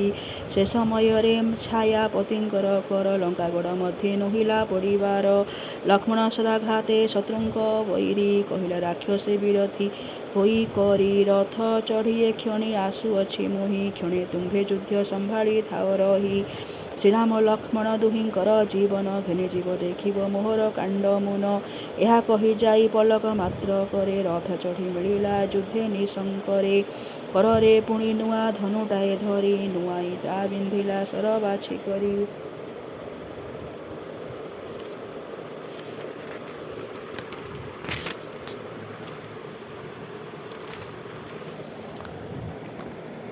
ତା ଦେଖି ନ ସହି ଲକ୍ଷ୍ମଣ ହୋଇ କ୍ରୋଧ ବିନ୍ଧିଲେ ଦିବ୍ୟ ସର ପାଞ୍ଚି ତାର ବଦ୍ଧ ପୁଣି ସରକୁ ମନ୍ତ୍ରୀ ଇନ୍ଦ୍ରଙ୍କ ଅସ୍ତ୍ରରେ ବିନ୍ଧିଲେ ଇନ୍ଦ୍ରଜିତ ନାଶର ଚିତ୍ତରେ କହିଲେ ଧର୍ମ ଆତ୍ମା ଯେବେଟି ଶ୍ରୀରାମ ତେବେ ନାଶ କର ଏହାକୁ ଶିରୋତ୍ତମ ଲକ୍ଷ୍ମଣର ହାତରୁ ଫିଟି ସେ ସରଟି କାଟିଲା ଇନ୍ଦ୍ରଜିତ ବୀରର ବେକୁଟି ତାହା ଦେଖି ଆକାଶେ ଥାଇ ଦେବଶ୍ରେଣୀ ପୁଷ୍ପବୃଷ୍ଟି କଲେ ଲକ୍ଷ୍ମଣ ଶିରେ ଆଣି ଇନ୍ଦ୍ରଜିତ ମରଣ ଦେଖି ରାମଚନ୍ଦ୍ର ମୁଖ କଲେ ଯେ ଶନେ ପୂର୍ଣ୍ଣମୀର ଚାନ୍ଦ ରାବଣ ଇନ୍ଦ୍ରଜିତ ମରଣ ଶୁଣିଲା ଶୋକରେ ଛେଚି ହୋଇ ତଳରେ ପଡ଼ିଲା ବୋଇଲା ବିପରୀତ କଥା ହେଲା ଆଜ ଯା କରିବି ପୁତ୍ର ତୋହର ପ୍ରେତ କାର୍ଯ୍ୟ ଏତେ ବୋଲି କରି ଖଣ୍ଡାକୁ ଧରି କରେ ବାହାରିଲା ଅଶୋକ ବିପିନକୁ ଖରେ ବୋଇଲା ମୋ ଘରେ ଥାଇ ଲୋ ସୀତାରାଣ୍ଡି ଖାଇଲୁ ରାକ୍ଷସମାନଙ୍କ ଭେଣ୍ଡା ଗଣ୍ଡି ଆଜି ତୋର ମୁଣ୍ଡ ଖଡ୍ଗେ କାଟି ମୁହିଁ ତୋ ମାଉଁସ ଦେବି ମୋ ଜ୍ଞାତିକି ବୁଝାଇ ଏ ବଚନ ପବନ ବହି ଅତି ଖରେ ପଡ଼ିଲା ସୀତା ତମ୍ବା ରମ୍ଭା ପତର ଉପରେ ପୁଣି ତା ବାଣୀ ରାହୁ ସୀତା ହରଷଟି ଚନ୍ଦ୍ରମା ତାକୁ ଗିଳି ଦେଲା ମିଲି ପାଟି ସେହି କ୍ଷଣି ଲୋତକ ନୟନରେ ଘୋଟି ଓଦା କଲା ସୀତା ହୃଦୟ ବସନୁଟି ସୁପାରଶ୍ୱ ନାମକ ମନ୍ତ୍ରୀ ତାହା ଦେଖି ରାବଣ ବୋଇଲା ନ ମାର ଏ ସୁମୁଖୀ ବ୍ରାହ୍ମଣ କୁଳେ ତୁମ୍ଭେ ହୋଇଛ ଜନ୍ମ ସ୍ତ୍ରୀ ହତ୍ୟା କିମ୍ପା କରିବ ନୃପୋତ୍ତମ ଆଜି ତ କୃଷ୍ଣ ପକ୍ଷ ଚତୁର୍ଦ୍ଦଶୀ ଶ୍ରୀ ଶିବଙ୍କୁ ସେବି ଦିଅ ରାମଙ୍କୁ ବିନାଶୀ ତେବେ ସିନା ତବ ଜଗତେ ବୀରପଣ ପ୍ରକାଶିବ ଆହେ ରାବଣ ହୋଇ ଟାଣ ଏହା ଶୁଣି ରାବଣ ବୋଇଲା ସତ ସତ ଏହା ଛାର ବୋଧେ ହେବ ମୋ ଯଶୋହତ ମୋ ବାହୁ ବଳରେ ମୁଁ ଜିଣିଛି ଜଗତ କିସ ହେଲା ମୋହର ମଲେ ଇନ୍ଦ୍ରଜିତ ଏକା ହୋଇ ରାମଙ୍କୁ ପକାଇ ବିନାଶୀ ସୁଖେ ଭୋଗ କରିବ ସୀତା ଘେନି ବସି ରାକ୍ଷସେ ଏବେ ତ ଯୁଦ୍ଧକୁ ବେଗ ହୋଇ ଯାଆନ୍ତୁ ମୁଁ ଯାଉଛି ରଥକୁ ଆରୋହୀ ଲଙ୍କପତି ବଚନେ ଛାଡ଼ି ଶଙ୍କା ମନ ସଜ ହେଲେ ସେ କ୍ଷଣି ରାକ୍ଷସ ସୈନ୍ୟ ସେହି କାଳରେ ରାକ୍ଷସଙ୍କ ଗୋଳ ହୁଅନ୍ତେ ରକତେ ପୁରିଲା ମହିତଳ ତିନି ଦଣ୍ଡ ଭିତରେ ରାବଣ ସୈନ୍ୟଙ୍କୁ ଶେଷ କଲେ ରାମ ଦେଖାଇ ବିକ୍ରମକୁ ଆହେ ଯୁଧିଷ୍ଠିର ଏକାରେ ରାମ ଚେତେ ମାଇଲେ ତା କହିବା ଶୁଣ ଏକ ଚିତ୍ତେ ରଥି 10,000 ହାପି 18,000 ବାହାରେ ପାଇକ ଅଶେଷ ଏତେ ସୈନ୍ୟଙ୍କୁ ମାରି ପାଇ ମହାସୁଖ ରାମଙ୍କ କାଣ୍ଡ ଘେନି ହେଲେ ଲୋକମୋକ୍ଷ ଏତେକ ମାରି ସାରି ଦଶରଥ ପୁତ୍ର କହିଲେ ସୁଗ୍ରୀବେ ମୋ ପରି ତିନି ନେତ୍ର ଯୁଦ୍ଧେ ମାରି ପାରନ୍ତି ଏରୂପେ ପର ସୈନ୍ୟ ଆନ ଠାରେ ସମ୍ଭବ ନୁହଁ ଏମାନ ଆଜ ରାମ ରାବଣ ଦୁଇରୁ ଗୋଟିଏ ମରିବେ ଦେଖିବ ବାନର କୁଳ ରାଏ ଏହି ସମୟରେ ରାବଣ ଗଲା ପାଇ 10 କରରେ 10 ସରାସନ ବହି 10 କାଣ୍ଡ 10 ଧନୁରେ ଏକା ବେଳେ ଚୁଚିନ ପ୍ରାଣ ନେଲା କପିଙ୍କ ବିକଳେ ଏହା ଶୁଣି ସୁଗ୍ରୀବ ଧାଇଁଲେ ଯୁଦ୍ଧକୁ ବିଚାରିଣ ମନରେ ରାବଣ ବଧକୁ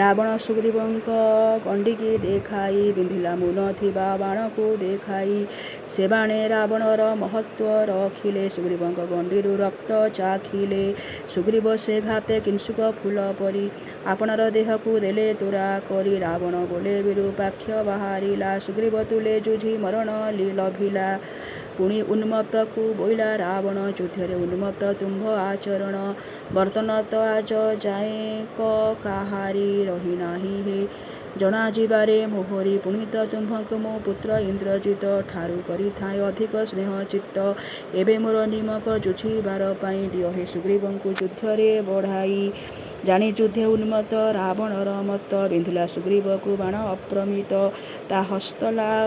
ତା ହସ୍ତଲାଘବେ ଧନୁରୁ ସର ଫିଟି ପଟ ପାଟେ ଗଳିଲେ ସୁଗ୍ରୀବ ଗଣ୍ଡିଟି ସୁଗ୍ରୀବ ତା ନ ସହି ଧରି ତା ବାହୁକୁ ଯୁଦ୍ଧ ଦାଣ୍ଡ ଧୂଳିରେ ଗଡ଼ାଇଲେ ତାକୁ ସେ ରାକ୍ଷସ ଯୁଦ୍ଧେ ଅଟଇ ମହାବଳୀ ସେ ମଧ୍ୟ ସୁଗ୍ରୀବ ଦେହକୁ କଲା ଧୂଳି ପୁଣି ଛଡ଼ା ଛଡ଼ି ହୋଇ ସେ ଦୁଇ ଭେଣ୍ଡା ଯୁଦ୍ଧ କଲେ କରରେ ଧରି ଫରି ଖଣ୍ଡା କାଟନ୍ତେ ମୁଣ୍ଡ ତାର ସୁଗ୍ରୀବଙ୍କ ଖଣ୍ଡା ପଡ଼ିଲା ଗଣ୍ଡି ତଳେ ଯେହ୍ନେ ବୃକ୍ଷ ମୁଣ୍ଡା ଯୁଦ୍ଧେ ଉନ୍ମତ୍ତ ହତ ଦେଖି ମତ୍ତ ବୀର ଅଙ୍ଗଦଙ୍କ ସଙ୍ଗରେ କରନ୍ତେ ସମର ଅଙ୍ଗଦ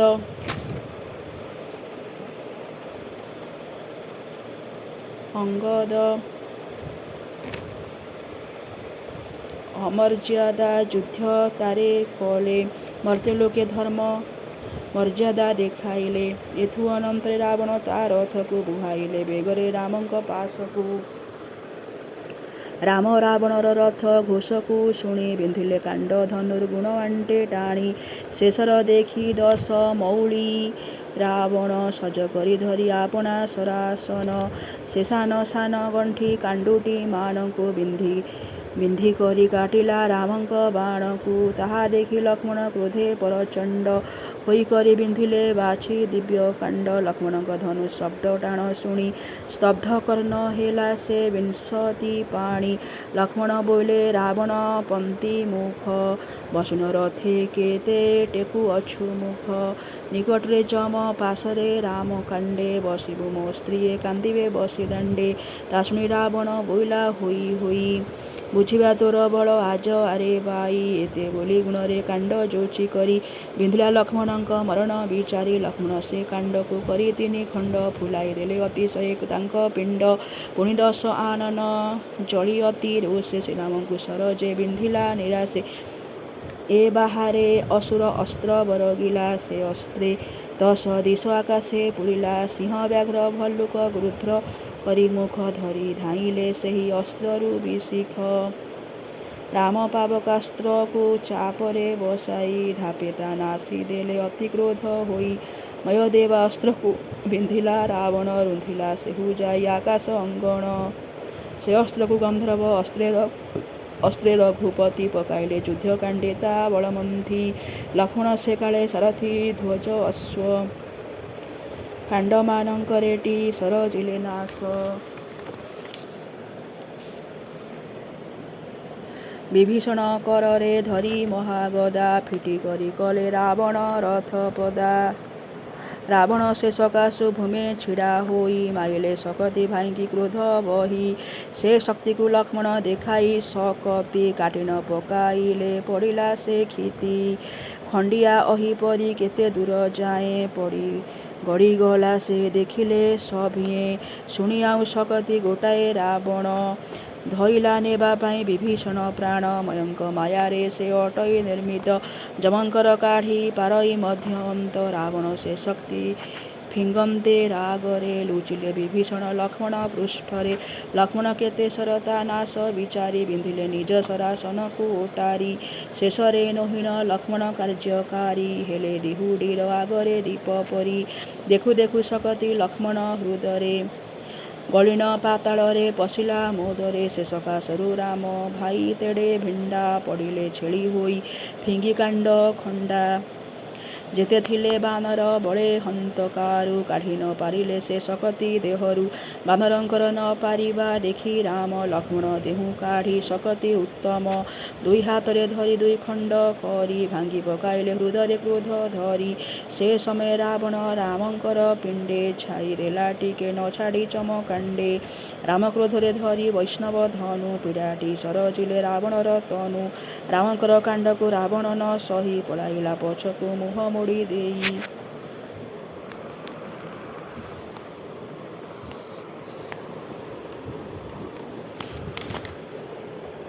ରାମ ତଦ ଅନ୍ତରେ ଲୋତକ ପକାଇ ବୋଇଲେ ଆହା ଏବେ ମଲୁ ମୋର ଭାଇ। ମୋ ଲାଭରେ ବନକୁ ଗୋଡ଼ାଇ ଆସିଲୁ ଏବେ କାହିଁ ପାଇଁକି ଏକା ଛାଡ଼ି ଗଲୁ। ତୋ ପାଇଁ ଯୁଦ୍ଧେ ପ୍ରାଣ ଛାଡ଼ିବି ମୁଁ ଆଜ। ଜିଇଁଥିଲେ ମୋତେ ତ ହେବ ସିନା ଲାଜ। ଯେବେ ଅଯୋଧ୍ୟାକୁ ଯିବି ମୁଁ ତୋର ମାତ। ବୋଲିବେ ରାମ କାହିଁ ଗଲା ମୋର ସୁତ। ତେବେ ତାହାଙ୍କୁ ମୁଁ କହିବି କିସ ଚାହିଁ ମରଣରୁ ବିପତ୍ତି ବଳିବ ମୋ ଭାଇ। ଏହି ରୂପରେ ବସି କାନ୍ଦନ୍ତି ଶ୍ରୀରାମ ବୋଧ କଲେ ସୁଷେଣ ମନ୍ତ୍ରୀଙ୍କ ଉତ୍ତମ। ହନୁମନ୍ତ ମୁଖକୁ ଅନାଇ ବୋଇଲେ କାହିଁ ପାଇଁକି ତୁନି ହୋଇବା ହୋଇଲେ। ତୁମ୍ଭର ବଳ କାଳ ଅଟଇଟି ଏହି ଆଣ ଔଷଧି ପର୍ବତ ବେଗେ ଯାଇ। ତାଙ୍କର ବୋଲେ ହନୁମନ୍ତ ବେଗେ ଗଲେ ମହୌଷଧି ପର୍ବତ ଆଣି ତାଙ୍କୁ ଦେଲେ। ସେ ପର୍ବତୁ ଔଷଧ ବାଛିଣ ସୁଷେଣ ଶୁଭାନ୍ତେଣ ଜିଉଠିଲେ ସେ ଲକ୍ଷ୍ମଣ। ତଦନ୍ତେ ଲକ୍ଷ୍ମଣ ରାମଙ୍କୁ ଅନାଇ ବୋଇଲେ ଯୁଦ୍ଧ ଛାଡ଼ି ରହିଛ କିମ୍ପାଇଁ। ଯେବେ ସୀତା ଦେବୀ ନେବାକୁ ଅଛି ମନ ତେବେ ଖୋଜି ମାର ଯୁଦ୍ଧରେ ଦଶାନନ। ଏହି କାଳେ ରାବଣ ଚଢ଼ି ଆନ ରଥ ଯୁଝିଲା ଶ୍ରୀରାମଙ୍କୁ ଧନୁ ଧରି ହାତ। ଇନ୍ଦ୍ର ବୋଲେ ଇନ୍ଦ୍ରଦେବଙ୍କ ରଥ ଘେନି ମାତଳି ସ୍ୱର୍ଗ ଛାଡ଼ି ଆସିଲେ ଅବନୀ। ବୋଇଲେ ଆହେ ରାମ ଏ ରଥରେ ବସି ଦିଅ ତୁମ୍ଭ ଶତ୍ରୁକୁ ଶରରେ ବିନାଶୀ। ଇନ୍ଦ୍ର ଦେବତାଟି ପେଶି ଅଛନ୍ତି ମୋତେ ମାତଳି ନାମ ମୋର ଜାଣ ମହାମତେ। ଏହା ଶୁଣି ରାମ ଆରୋହୀ ରଥବର ଧାଇଁଲେ ଯହିଁ ରହିଥିଲା 10 ଶିର।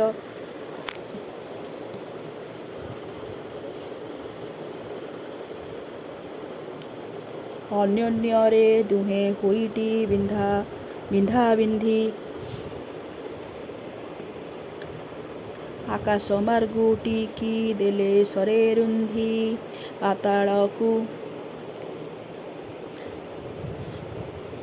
ପତାକା ଅଶ୍ୱଦେହ ଲଗାଇ ଯୁଦ୍ଧ କଲେ ହୃଦେ ବହି କୋହ।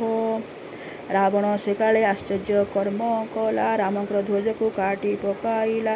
ରାମ ଯେ ରାବଣ ଧ୍ୱଜକୁ କାଟିଲେ ରାହୁ ପରି ରାବଣ ଚନ୍ଦ୍ରକୁ ଘୋଟିଲେ। ସେ ଦୁହେଁ ଧନୁ ମଧ୍ୟେ ସର ଯୋଖାଯୋଖି ହୋଇ ନ କଲେ ପୁଣି ଦେହ ଚଖାଚଖି। ଅଗସ୍ତ୍ୟଙ୍କ ବୋଲେ ସେକାଳେ ରାମ ରାଣ ଭାସ୍କର ଦେବତାଙ୍କୁ ଜପିଲେ ଆପଣ କ୍ରୋଧରେ ସର୍ଜନା କରି ଅସ୍ତ୍ର କୋଟି।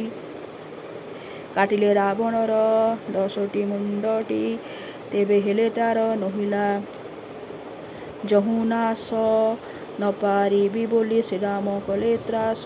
ସେହି ସମୟରେ ଟି ମାତଳି କହିଲେ ମରିବ ଏହୁ ବ୍ରହ୍ମ ଅସ୍ତ୍ରକୁ ବିହିଲେ। ବିଧାତା କରେ ବ୍ରହ୍ମ ଅସ୍ତ୍ରେ ଏହା ଶିର। କାଟିଲେ ମରିବ ଏ ଜାଣ ରଘୁବୀର। ହୃଦୟକୁ ତାହାର ଏ ଅସ୍ତ୍ର ସଳଖି। ବିନ୍ଧିଲେ ଯିବ ନିଶ୍ଚେ ଯମପୁର ଦେଖି। ଏହା ଶୁଣି ରାମ ରାବଣ ହୃଦୟକୁ ବିନ୍ଧିଲେ ବ୍ରହ୍ମାସ୍ତ୍ର। ଓଟାରି ଧନୁକୁ ସେହି ସର୍ପ ରାବଣ ହୃଦ ପେଡ଼ା। ଆଶ୍ରୟ କଲା କ୍ଷଣି ମଲା ସେ ବାପୁଡ଼ା। ତା ଦେଖି ଦେବତାଏ ପାଇ ସୁଖ ସୃଷ୍ଟି। ରାମଙ୍କର ଉପରେ କଲେ ପୁଷ୍ପବୃଷ୍ଟି। ମନ୍ଦୋଦରୀ ଶୁଣିଲ ରାବଣ ମରଣ। ଆସିଲା ସଙ୍ଗେ ଘେନି ସପତଣୀ ଗଣ। ରାବଣକୁ ସେ କୋଳେ କରିନ ଧଇଲା। ଆହା ହେ ନାଥ ଛାଡ଼ି ଗଲ ତ ବୋଇଲା। ତୁମ୍ଭ ବିନା କେ ଏବେ ଆମ୍ଭ ହୃଦେ ହାତ।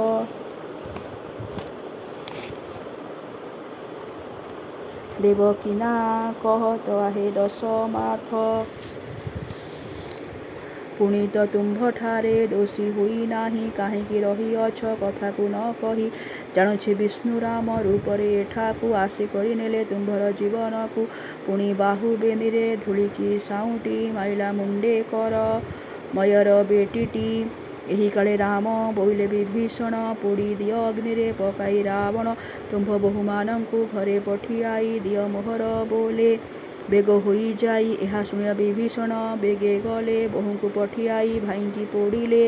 ତଦନ୍ତେ ରାମଙ୍କ ବୋଲରେ ଲକ୍ଷ୍ମଣ ଲଙ୍କାରେ କଲେ ବିଭୀଷଣଙ୍କୁ ରାଜନ। ସୀତାଙ୍କୁ ଲୋକଗଣ ପେଶି ଅଣାଇଲେ। ରାମ ତାଙ୍କ ମୁଖ ଚାହିଁ ନ ବୋଇଲେ ତୋ ମନ ଯାଠାକୁ ହେଉଛି ବୈଦେହୀ।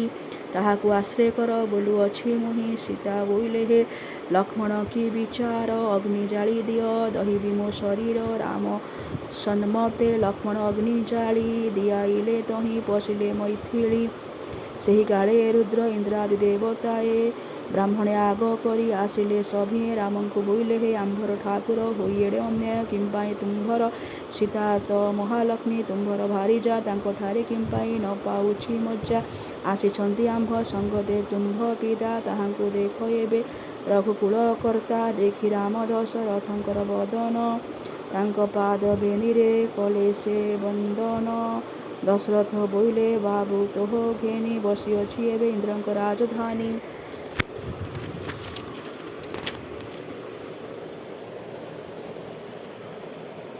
ତୁ ବିଷ୍ଣୁ ସୀତା ଲକ୍ଷ୍ମୀ ବୋଲୁଛନ୍ତି ଦେବେ।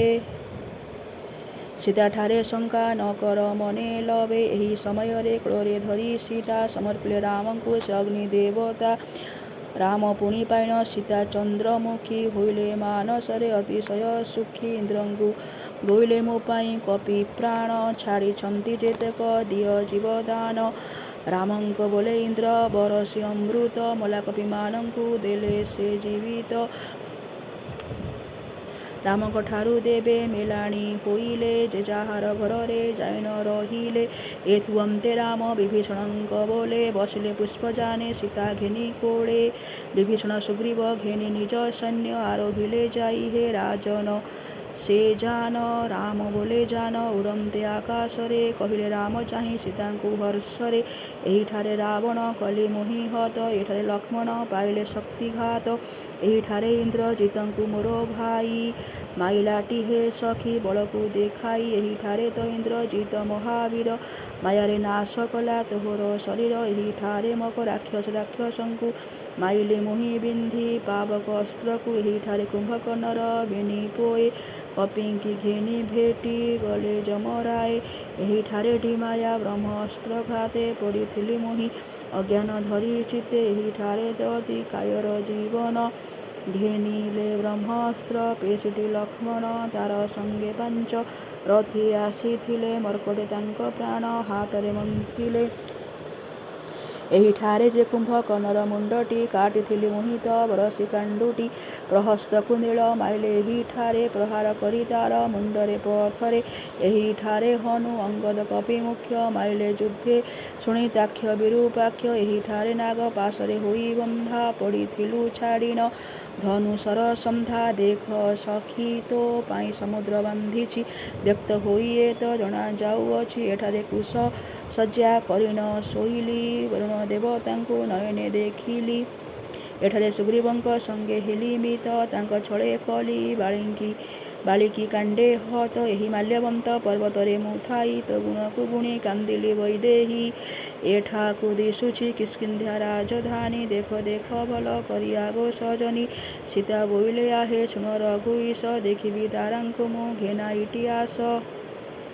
ସୀତା ବୋଲେ ରାମ କହିଲେ ସୁଗ୍ରୀବଙ୍କୁ ସୁଗ୍ରୀବ ଗଲେ ଧାଇଁ କିଷ୍କିନ୍ଧ୍ୟା ରାଜ୍ୟକୁ। ତାରା ତୁଲେ ମର୍କଟ ସ୍ତ୍ରୀଙ୍କ ଘେନାଇ ବସିଲେ ପୁଣି ରାମ ଜାନେ କପି ସାଇଁ। ଏଥୁ ଅନ୍ତରେ ରାମ ବୋଇଲେ ସୀତାଙ୍କୁ ଏସରରେ ଖାଇଲୁ ପୋଡ଼ିଣ ମାଛକୁ କବନ୍ଧକୁ ଏ ବନ ମଧ୍ୟେ କଲୁ ହତ। ସେ କହିଲା ଆମ୍ଭଙ୍କୁ ସକଳ ବୃତ୍ତାନ୍ତ ଏହିଠାରେ ରାବଣ ହାତରେ ଜଟାୟୁ ତୁମ୍ଭ ପାଇଁ କିଜୁଛି ହୋଇଲେ ଗତାୟୁ। ଏହିଠାକୁ ଦେଖ ଦିଶୁଛି ପର୍ଣ୍ଣଶାଳା ତୁମ୍ଭଙ୍କୁ ଦେଖି ନେଲା ରାବଣ ଏକଲା। ଏହିଠାରେ ଖର ଦୂଷଣ ମୋ ହାତରେ ମରି କରି ବସିଲେ ଯମଙ୍କ ସାଥରେ। ଏହିଠାରେ ଶୂର୍ପଣଖାର ନାକ କାନ ଖଡ଼୍ଗରେ କାଟିଲେ ମୋ ବୋଲେ ଲକ୍ଷ୍ମଣ। ଏଠାରେ ଅଗସ୍ତ୍ୟ ଋଷିଙ୍କ ଠାରେ ଭେଟ ହୁଅନ୍ତେ ଧନୁଶର ଦେଲେ କୁମ୍ଭ ଚାଟ। ଏହି ଚିତ୍ରକୂଟେ ସୁଖରେ ରହିଲାଇଁ ଭରତ ତୁଲେ ମାତା ମାନଙ୍କୁ ଦେଖିଲାଇଁ। ଆହେ ଯୁଧିଷ୍ଠିର ସୀତାଙ୍କୁ କହି କହି ଭରଦ୍ୱାଜ ଆଶ୍ରମେ ହେଲେ ରାମ ଯାଇ।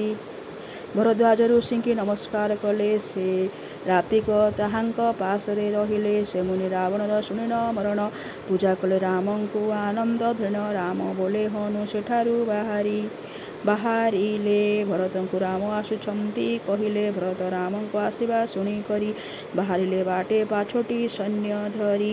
ବାଟରେ ଦୁଇ ଭାଇଙ୍କର ହେଲା ଦେଖା ହୋଇଲା ଯେଉଁ ସୁଖ ହେବ ତା ଅଲେଖା। ଭରତ ରାଜ୍ୟ ରାମ ପାଦେ ସମର୍ପିଲେ ଆଗ ମୋ ଭାର ଊଣା ହୋଇଲା ବୋଇଲେ। ରାମ ଯେ ଅଯୋଧ୍ୟାରେ ହୋଇ କରି ରାଜା ପାଳନା କଲେ ବସି ସୁଖେ ସବୁ ପ୍ରଜା। ଚୋର ବ୍ୟାଧି ଯେ ଶତ୍ରୁଜନ ଠାରେ ଭୟ ନ ଧଇଲା ସେ କାଳେ କାହାରି ହୃଦୟ। କାଳରେ ବୃଷ୍ଟି କେହି ତ ନ ଜାଣିଲେ ସବୁଦିନେ ଧର୍ମ କଥାରେ ରତ ହେଲେ। ଅକାଳରେ କାହାରି ନୋହିଲା ମରଣ କାଳେ ମାତ୍ର ଯାଇ ଭେଟିଲେ ଯମରାଣ। ଏହି ରୂପେ 11 ସହସ୍ର ବରଷ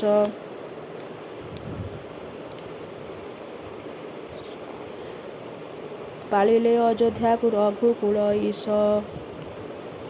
ଶତେକ ଅଶ୍ୱମେଧ ବାଜପେୟ ଆଦି ଯାଗ ରାମ କଲେ ହୋଇନ ନିର୍ବିବାଦୀ। ସଙ୍ଗତରେ ଅଯୋଧ୍ୟାବାସୀଙ୍କି ଘେନିଲେ ସରଜୁରେ ବୁଡ଼ିଣ ବୈକୁଣ୍ଠକୁ ଗଲେ। ଏ ରାମଚରିତ ଯେ କର୍ଣ୍ଣରେ ଶୁଣଇ ମୁକ୍ତ ପାପ ହୋଇ ସେ ସ୍ୱର୍ଗରେ ବସଇ।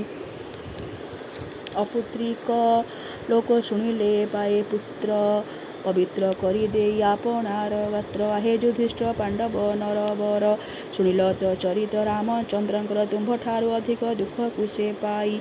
ପୁଣି ଆସୀନ ଭୋଗ କଲେ ନିଜ ମହି ତୁମ୍ଭେ ବା କାହିଁ ପାଇଁ ଲଭିଅ ଧୈର୍ଯ୍ୟକୁ ହରୁଅଛ ଦିନକୁ କହତ ଆମ୍ଭଙ୍କୁ।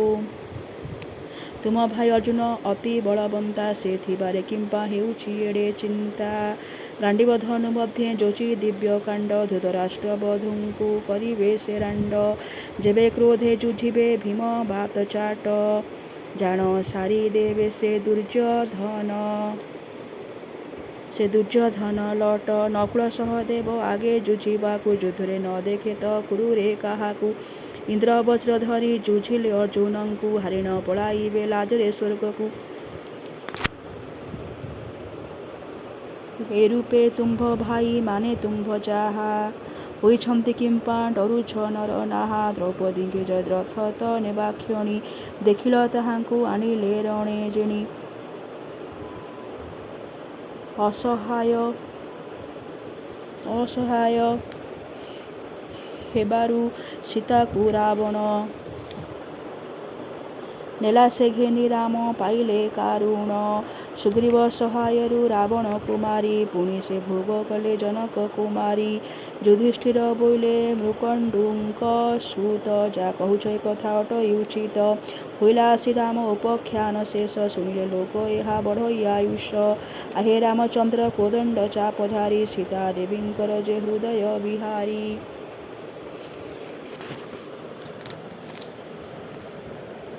ରାବଣ କୁମ୍ଭକର୍ଣ୍ଣ ଖର ଅନ୍ତକାରୀ ତୁମ୍ଭେ ତ ଏ ତିନି ଭୁବନ ଅଧିକାରୀ ତୁମ୍ଭ ପାଦ ବେନିତ